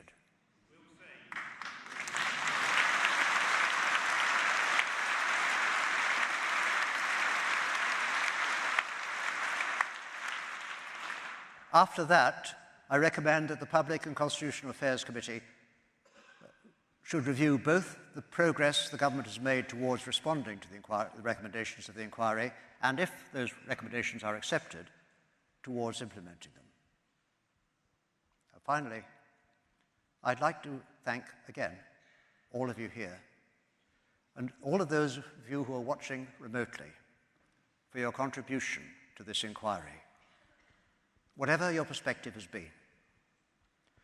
The sheer numbers here pay testament to the importance of the issues this inquiry has been considering, and it pays tribute to the interest and engagement which you have shown, which has never flagged since the days when so many of you came to the preliminary hearing. An inquiry serves its purpose best when everyone involved, from whatever perspective, participates, as you have done. But I would like to thank, too, those who have contributed, who would be here, but can no longer be. Too many are too seriously ill as a result of their infections. Too many have died.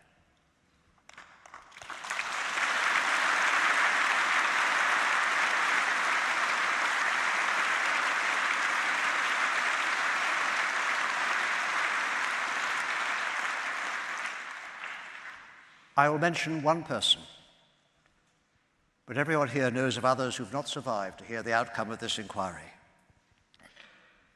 Perry Evans gave evidence on the very first day of the inquiry's hearings in 2019. He had mild haemophilia and led an active life treated only with cryoprecipitate before factor products were introduced. He was diagnosed with HIV in 1985 and told he had 2 to 3 years to live. He survived. But he was diagnosed with an HIV-related cancer in 2002. He survived, but was in a coma for 10 days in 2008 and wasn't expected to live. He survived, although with a range of health problems associated with HIV and hepatitis C and the treatments he had received. But very sadly, Perry died exactly 5 weeks ago. His wife, Heather, is here today.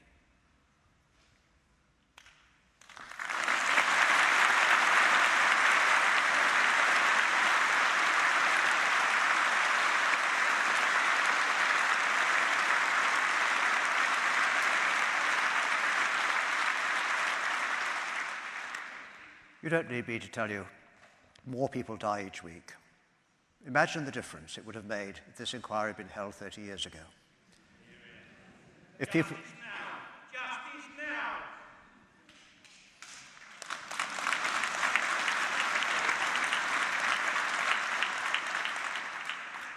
If people were given answers then and had recognition of their losses so they could have lived the rest of their lives free from financial hardship without having to fight for justice and recognition.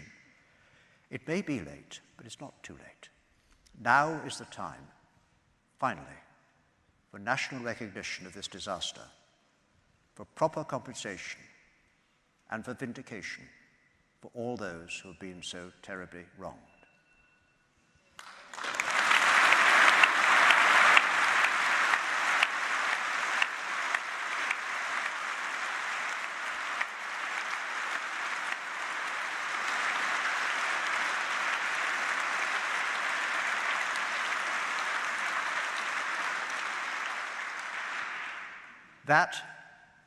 That is what my report amounts to. Thank you.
So put it in all of the papers. I'm not afraid. They can read all about it.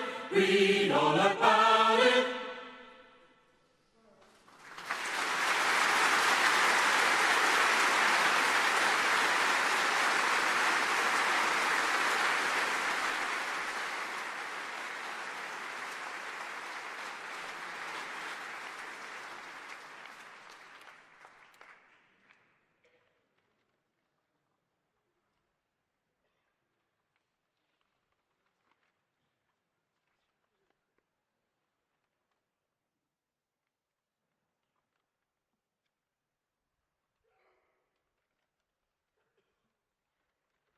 I want justice. I want justice for those little boys. I want justice for my parents. Well, I want the truth to come out. I think that lies have been told, papers have been destroyed, and too long everything's been swept under the carpet. We need and we deserve answers to what happened. We just want justice. We want the truth. We want accountability, but mainly justice.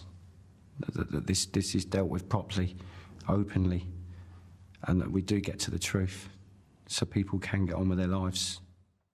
I want it acknowledged that these victims have been deprived financially, socially, in all aspects of their lives. Someone's responsible for it, and they should be accountable for it and punished. But are these people still alive?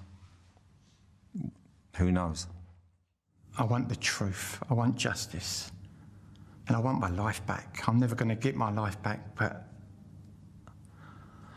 I want to enjoy what's left of my life. I want the charitable trust set up to support us to be held to account.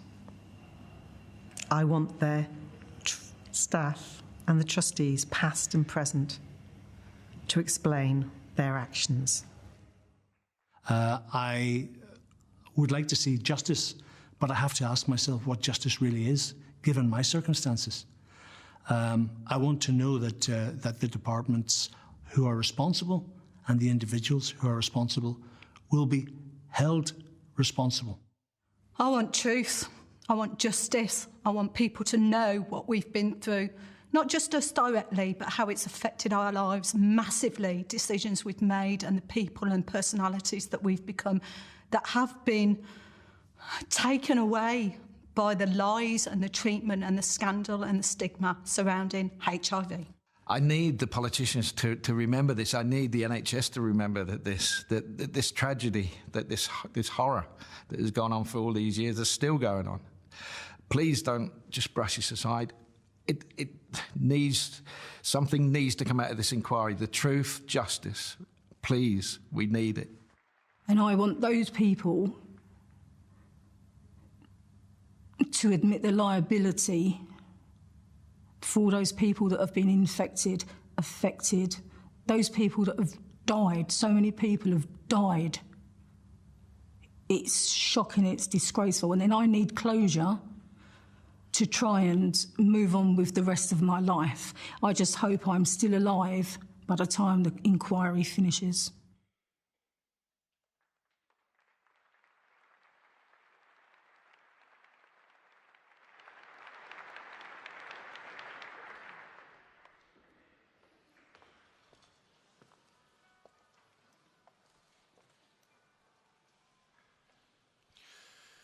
This is what we know now.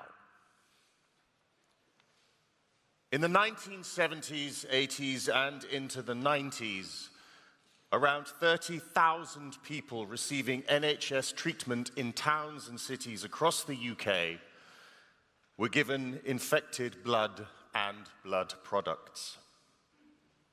30,000 people. The blood and blood products were contaminated with viruses, especially HIV, hepatitis C, and hepatitis B. What was meant to treat people whether for haemophilia or in a routine blood transfusion, became a death sentence. By 2019, almost 3,000 people had died as a direct result of the viruses they were given in their treatment. And people are continuing to die. And they will continue to die over the weeks, months, and years to come because of the biggest treatment disaster in the NHS.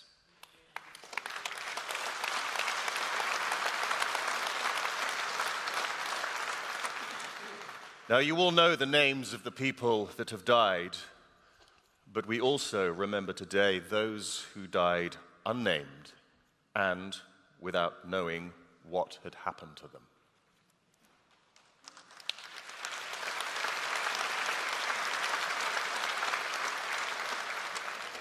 The people who were infected and are still with us, the injured living, experience the destructive consequences of what happened. Every day, every hour, every minute of their lives. Their lives were changed forever.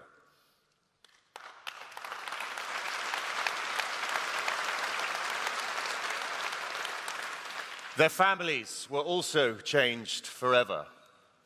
Parents and children, partners and siblings were with them as their loved ones became seriously ill. They experienced stigma and cruelty from neighbors. They became full-time carers, and far too many have been left grieving. This disaster started with haemophiliacs, mostly men, many of whom were still schoolboys or even younger, and women and girls. Factor VIII seemed like a miracle, stopping bleeds quickly and even preventing them. But Factor VIII pooled the plasma from thousands of blood donations, and if one donor was infected with a virus, the entire batch would be contaminated. In the United States, the blood was taken from people paid to donate, prisoners, drug addicts, and others on the edges of society. British blood products were infected too. And the consequences were horrific.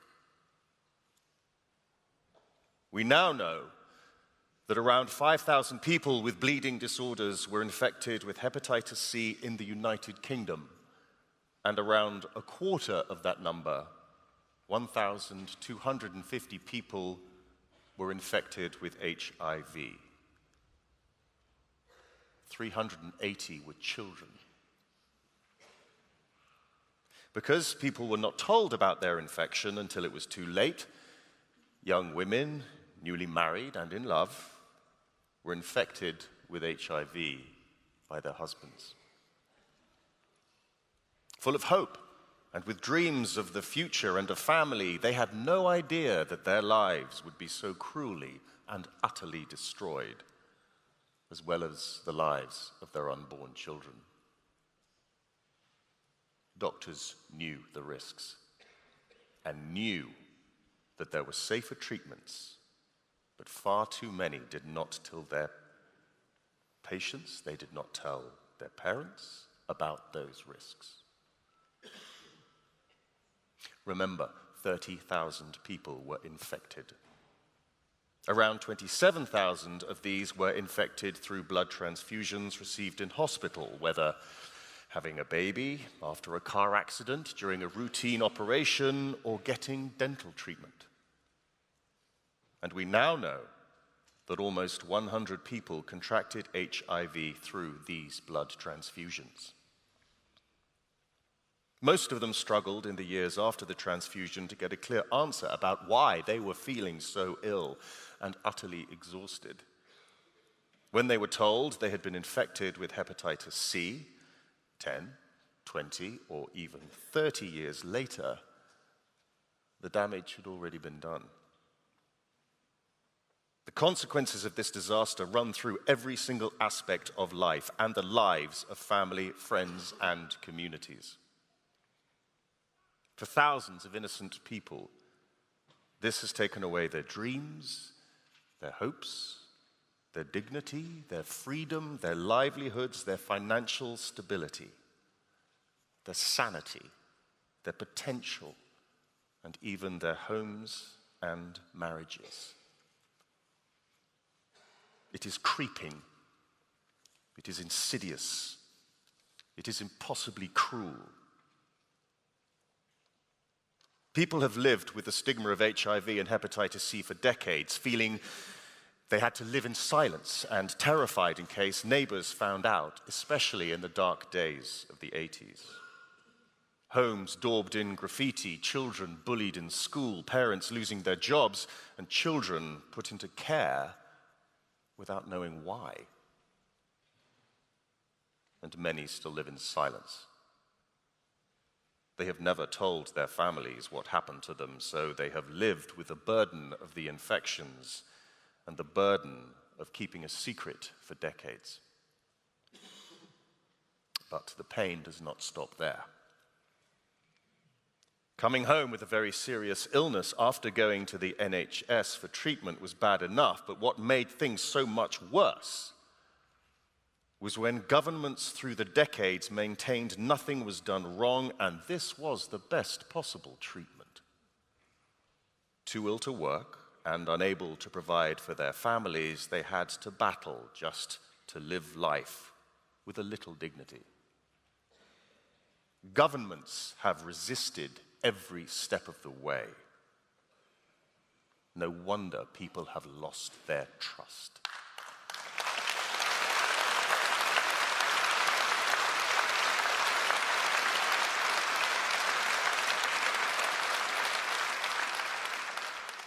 Doctors and health officials knew the risks of blood products, but doctors kept on using them and governments kept on licensing them.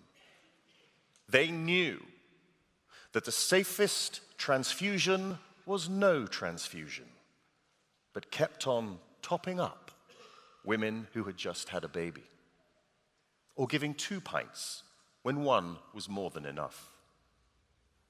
They knew the risks, but didn't tell their patients and parents of patients, and even used children in their research.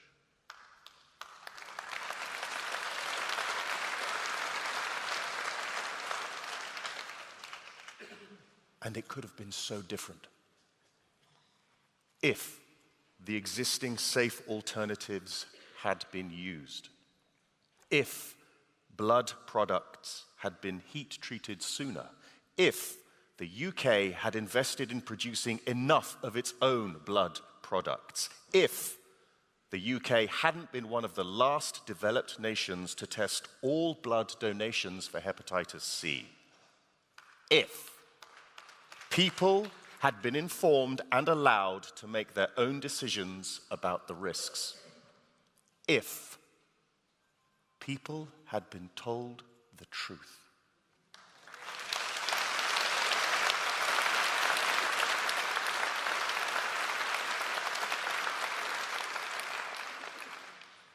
How many more lives would have been saved?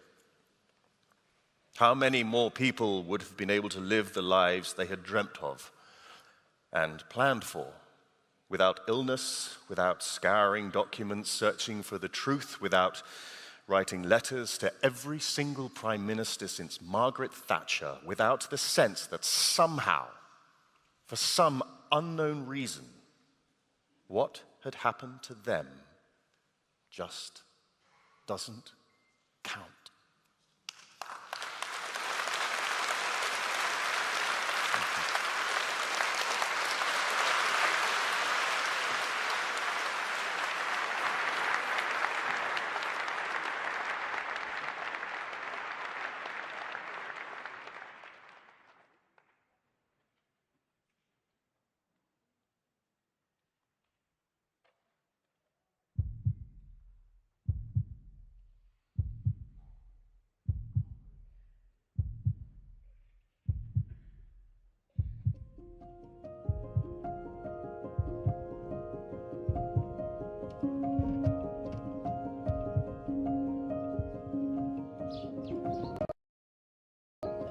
I had dreams of getting married, having a family, reaching retirement. But once that news came through, all of those dreams were gone. I'm not the same person as I was. I'm tired. My bones hurt. And mentally, it's terrible. It's awful. I'd like to believe in a tomorrow. Tomorrow that isn't illness, pain, sadness, fighting, fury, isolation, uselessness.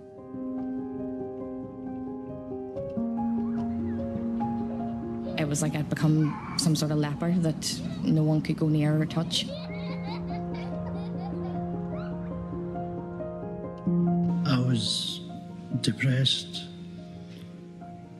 didn't care about much about anything anymore. I would say I was suicidal thoughts. A really dark, deep, horrible place. That's what I'd put you like.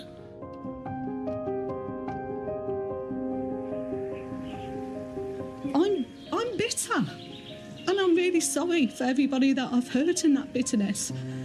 But I cannot keep justifying and keeping our story told, because every time it gets told, it kills me a little bit more. And I don't want to die anymore, you know? I want to live.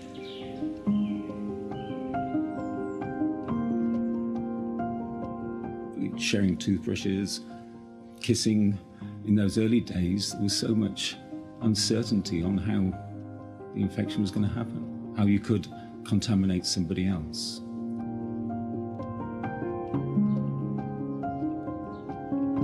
I felt like a broken bottle on the beach, and we are a walking, talking biohazard. I became scared of my own blood.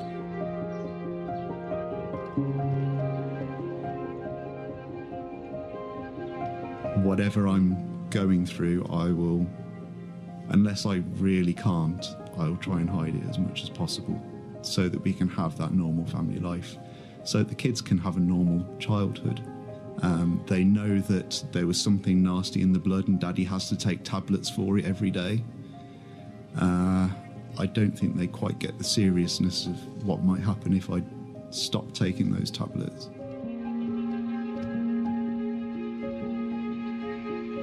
He always said it was like living life with your shoelaces tied together. Everything was just out of reach, always just out of reach.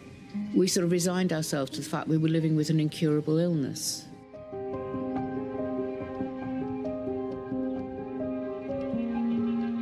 There, I share the pain and feel the importance of speaking for those who aren't here. And there are many, not only in Northern Ireland, but also in England, Wales and Scotland. We're a community of sufferers, and we have to fight for our voice to be heard, and we've waited for 40 years.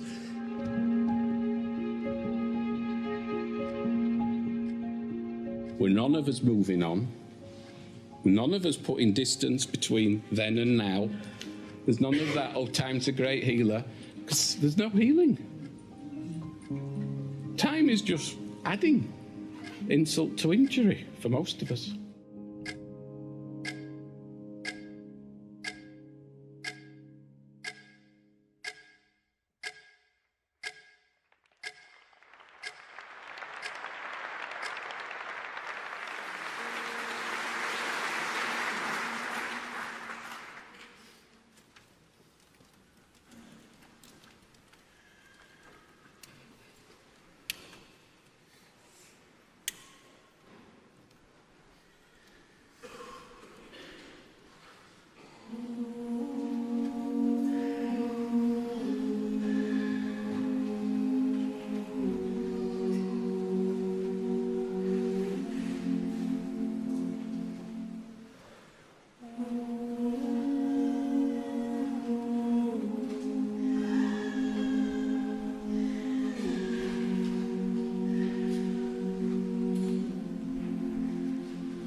myself. I've got nobody on my side, and surely that ain't right.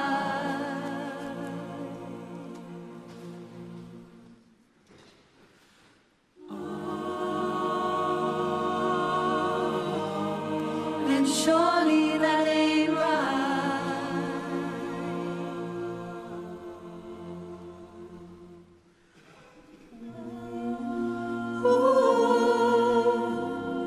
Can anybody see?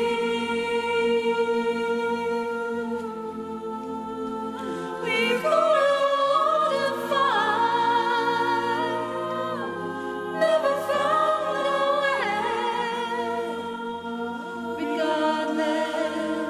regardless what they say.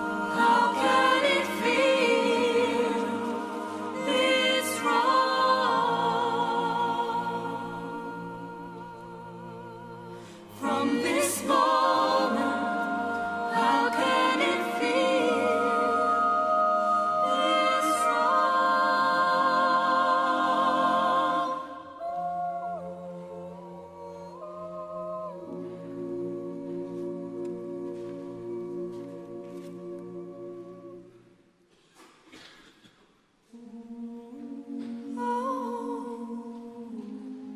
Can anybody see? We've got all to find, never found a way, regardless of what they say. How can it feel this wrong?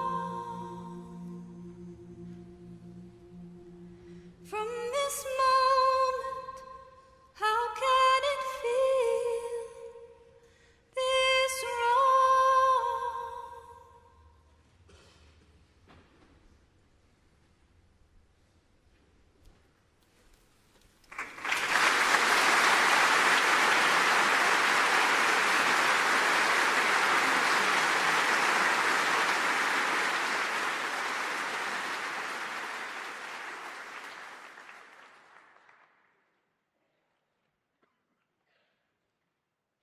We certainly, through the inquiry's process, learnt what I feel I wanted to know about what happened to my father. There are sessions of evidence that I've heard, for example, Northern Ireland, that actually haunt me. You couldn't listen to some stories without becoming over emotional. Really hard to take when they brought you to tears, especially when it involves children who are no longer here. It will not really alter all the things that have happened to me and my family personally, but I'm very glad that the truth is now out. It's a very poignant time. You're remembering all your friends that are gone, all your friends that have been fighting with you.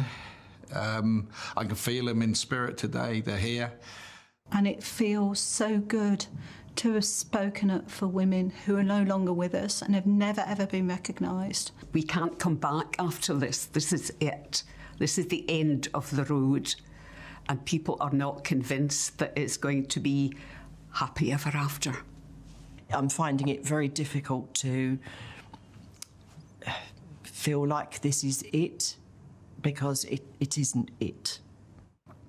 Public need to know that this is something that could have happened to them, because a lot of people were affected with whole bloods as well. Put yourself in our shoes, because one day it may well be, maybe your family, it may be your loved ones, it may be yourself that is part of a massive cover-up, a massive injustice. You have to realise this is the worst disaster that's ever happened. And it's not over. So I'd like the government now to fully respond to all the recommendations from this inquiry in full. The truth is out now. We want the government to act on Sir Brian's recommendations, all of them. There's no reason why you can't give us an announcement tomorrow, government. You can tell us that you've sorted out compensation, you've sorted out justice. I want the government to own up and pay up. They need to be held accountable for the responsibilities of their actions, because we were given a death sentence for committing no crimes. I feel that would definitely give us full closure to know that the people responsible for this have actually been held to account. I want to walk away thinking we got the best result here that we could possibly have got, whether that's financial or spiritual or just being vindicated because of all the people who said it couldn't be helped, it was the best treatment available at the time.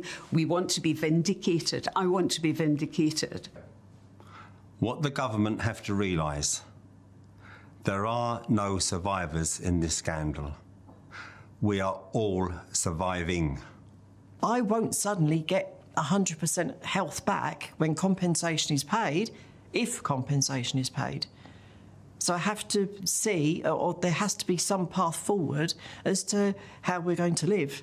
And I don't want to exist anymore. I want to live. I want space. I want things to stop. I want to be able to heal. And I want to come out the other side and try and, in many ways, start again. I want justice to be done for everybody who was harmed. Women are thrown under the bus so many times. We are here, we are human beings, and we have been through an awful lot, so please speak up for us. You can't put a price on a life, but you can certainly help people, however long they've got left in their lives, to try and live peacefully and with closure. I want peace of mind, and I want, primarily, this never to happen again to any other individuals.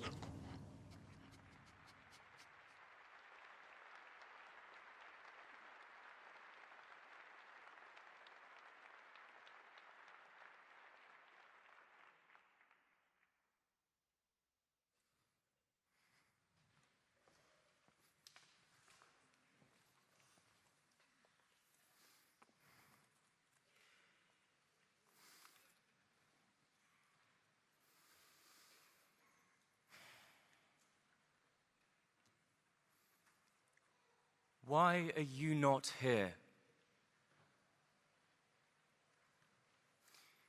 When Alan Burgess stands and looks at the 1,200 trees planted nearly 3 decades ago by the Birch Grove Group, the trees are not just trees. They are his friends. Hayden and Gareth, Paul, Caddy. Why are you not here? In Shakespeare's words, "'Tis a vile thing to die when men are unprepared and look not for it." Almost everyone who is here today knows how it feels when someone dies unprepared. Too young, too soon. The vileness of a death that is premature, avoidable, unjust. We know too about love and how love gives us strength, the strength to keep fighting on and on for so many years, for so many decades, for so many long, dark nights, for justice. We are seeking justice for the lives we could not live, the joy we could not feel, the unborn children we could not hold in our arms. We are sitting together today, united by our fight for justice. and alongside us sit all those we have lost. This great hall is full of the living and full of the dead. My brother James is standing here beside me. They are. Every one of them by our side, and they are proud of us.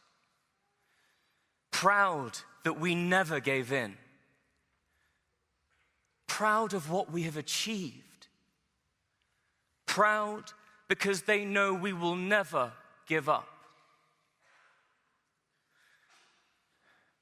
Here in this hall too are all those who have stood by us in our struggle, who have supported us and helped us, believing that justice is not just a word, that it has meaning. What is justice? For it to mean anything, there has to be acknowledgement, there has to be apology, and there has to be accountability.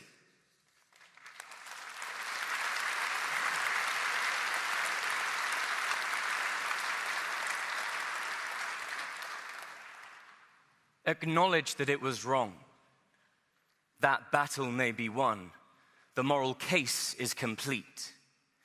Even with those outliers who still want to say there was nothing more we could have done, it feels like they've lost and we have won the argument.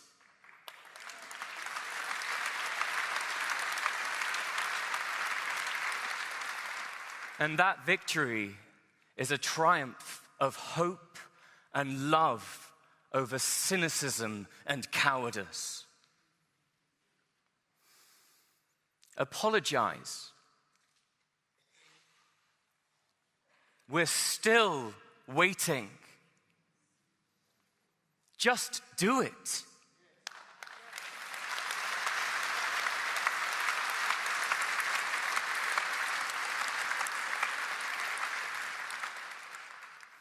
Mean what you say and say what you mean. Don't hide the apology behind excuse. That helps nobody. We have waited a long time for this inquiry and its findings. The struggle to get here has been immense. The moment requires truth, not dissembling. Clean language, not evasion. Words supported by conscience, not politics.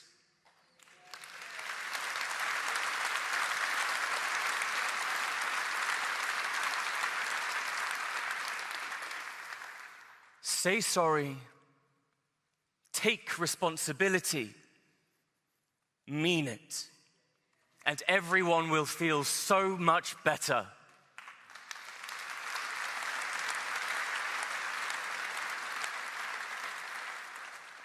We're all here, and we're all listening. Accountability. Too often we have been ignored, lied to, patronized. The writer and civil rights activist James Baldwin said, "If one really wishes to know how justice is administered in a country, one goes to the unprotected, those who need the law's protection most, and listen to their testimony." This inquiry put the infected and the affected in the best seats, so that they could see, hear, and be moved by the testimony of those who have suffered, and see, hear, and judge those responsible for that suffering.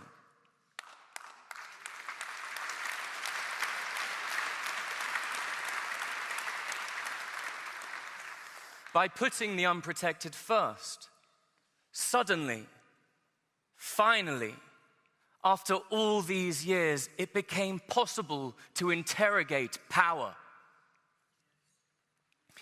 And Sir Brian won't like this one bit, because he doesn't want today to be about him, and because he is so modest, but frankly tough. He's not going to stop us from thanking him.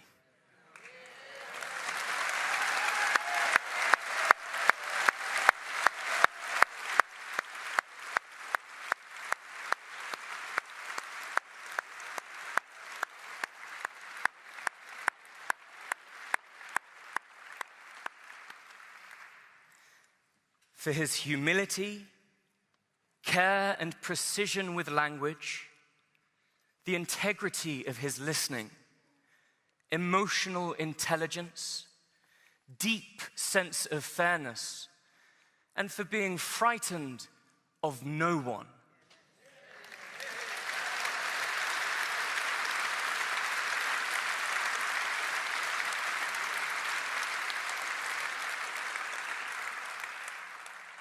We are and will always be profoundly grateful.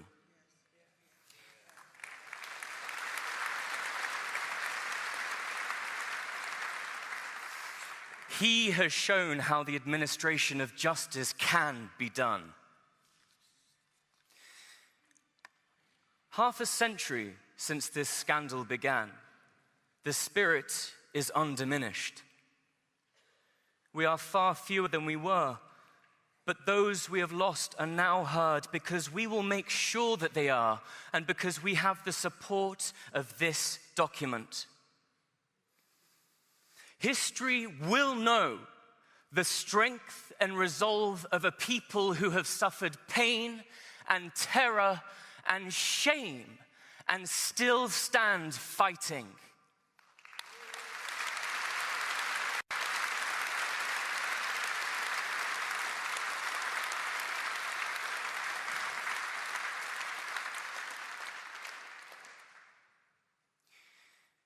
Perhaps there is no complete answer to Alan's question. But though its tone is rhetorical, its content is not. It contains within it a deep longing that demands and deserves the most serious response, and will not tolerate silence or inaction.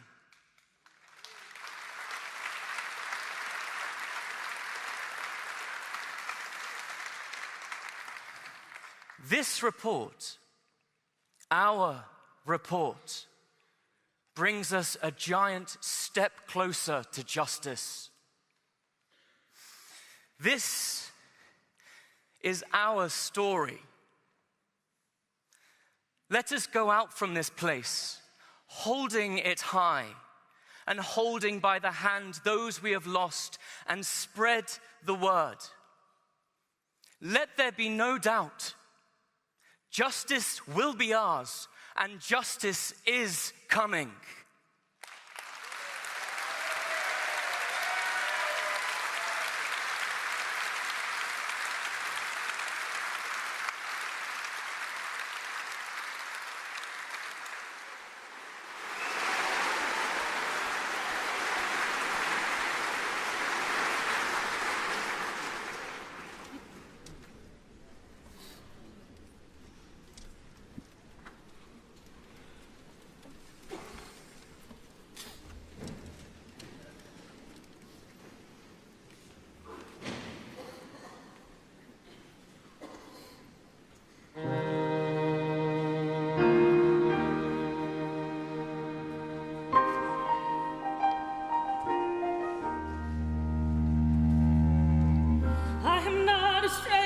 To the dark, hide away, they say, 'cause we don't want your broken parts. I've learned to be ashamed of all my scars. Run away, they say, no one will love you as you are. I won't let them break me down to dust. I know that there's a place for us. For we are glorious. When the sharpest words wanna cut me down, I'm gonna send the fire.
Gonna send a flood, gonna drown my heart. This is brave, this is bruised, this is who I'm meant to be. This is me.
We thank those who have spoken up and taken to the streets, who have been on TV and spoken to the press, who have kicked at doors and held them open, and who have, for what seems like an eternity, been asking for answers, for honesty, for fairness, for justice, for vindication.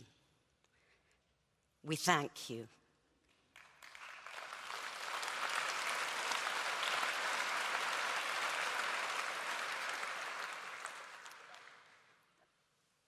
But let us not forget the quiet bottle, the quiet voices, those that cannot speak out, silenced by stigma, stifled by circumstance, suffocated by the sheer weight of it all.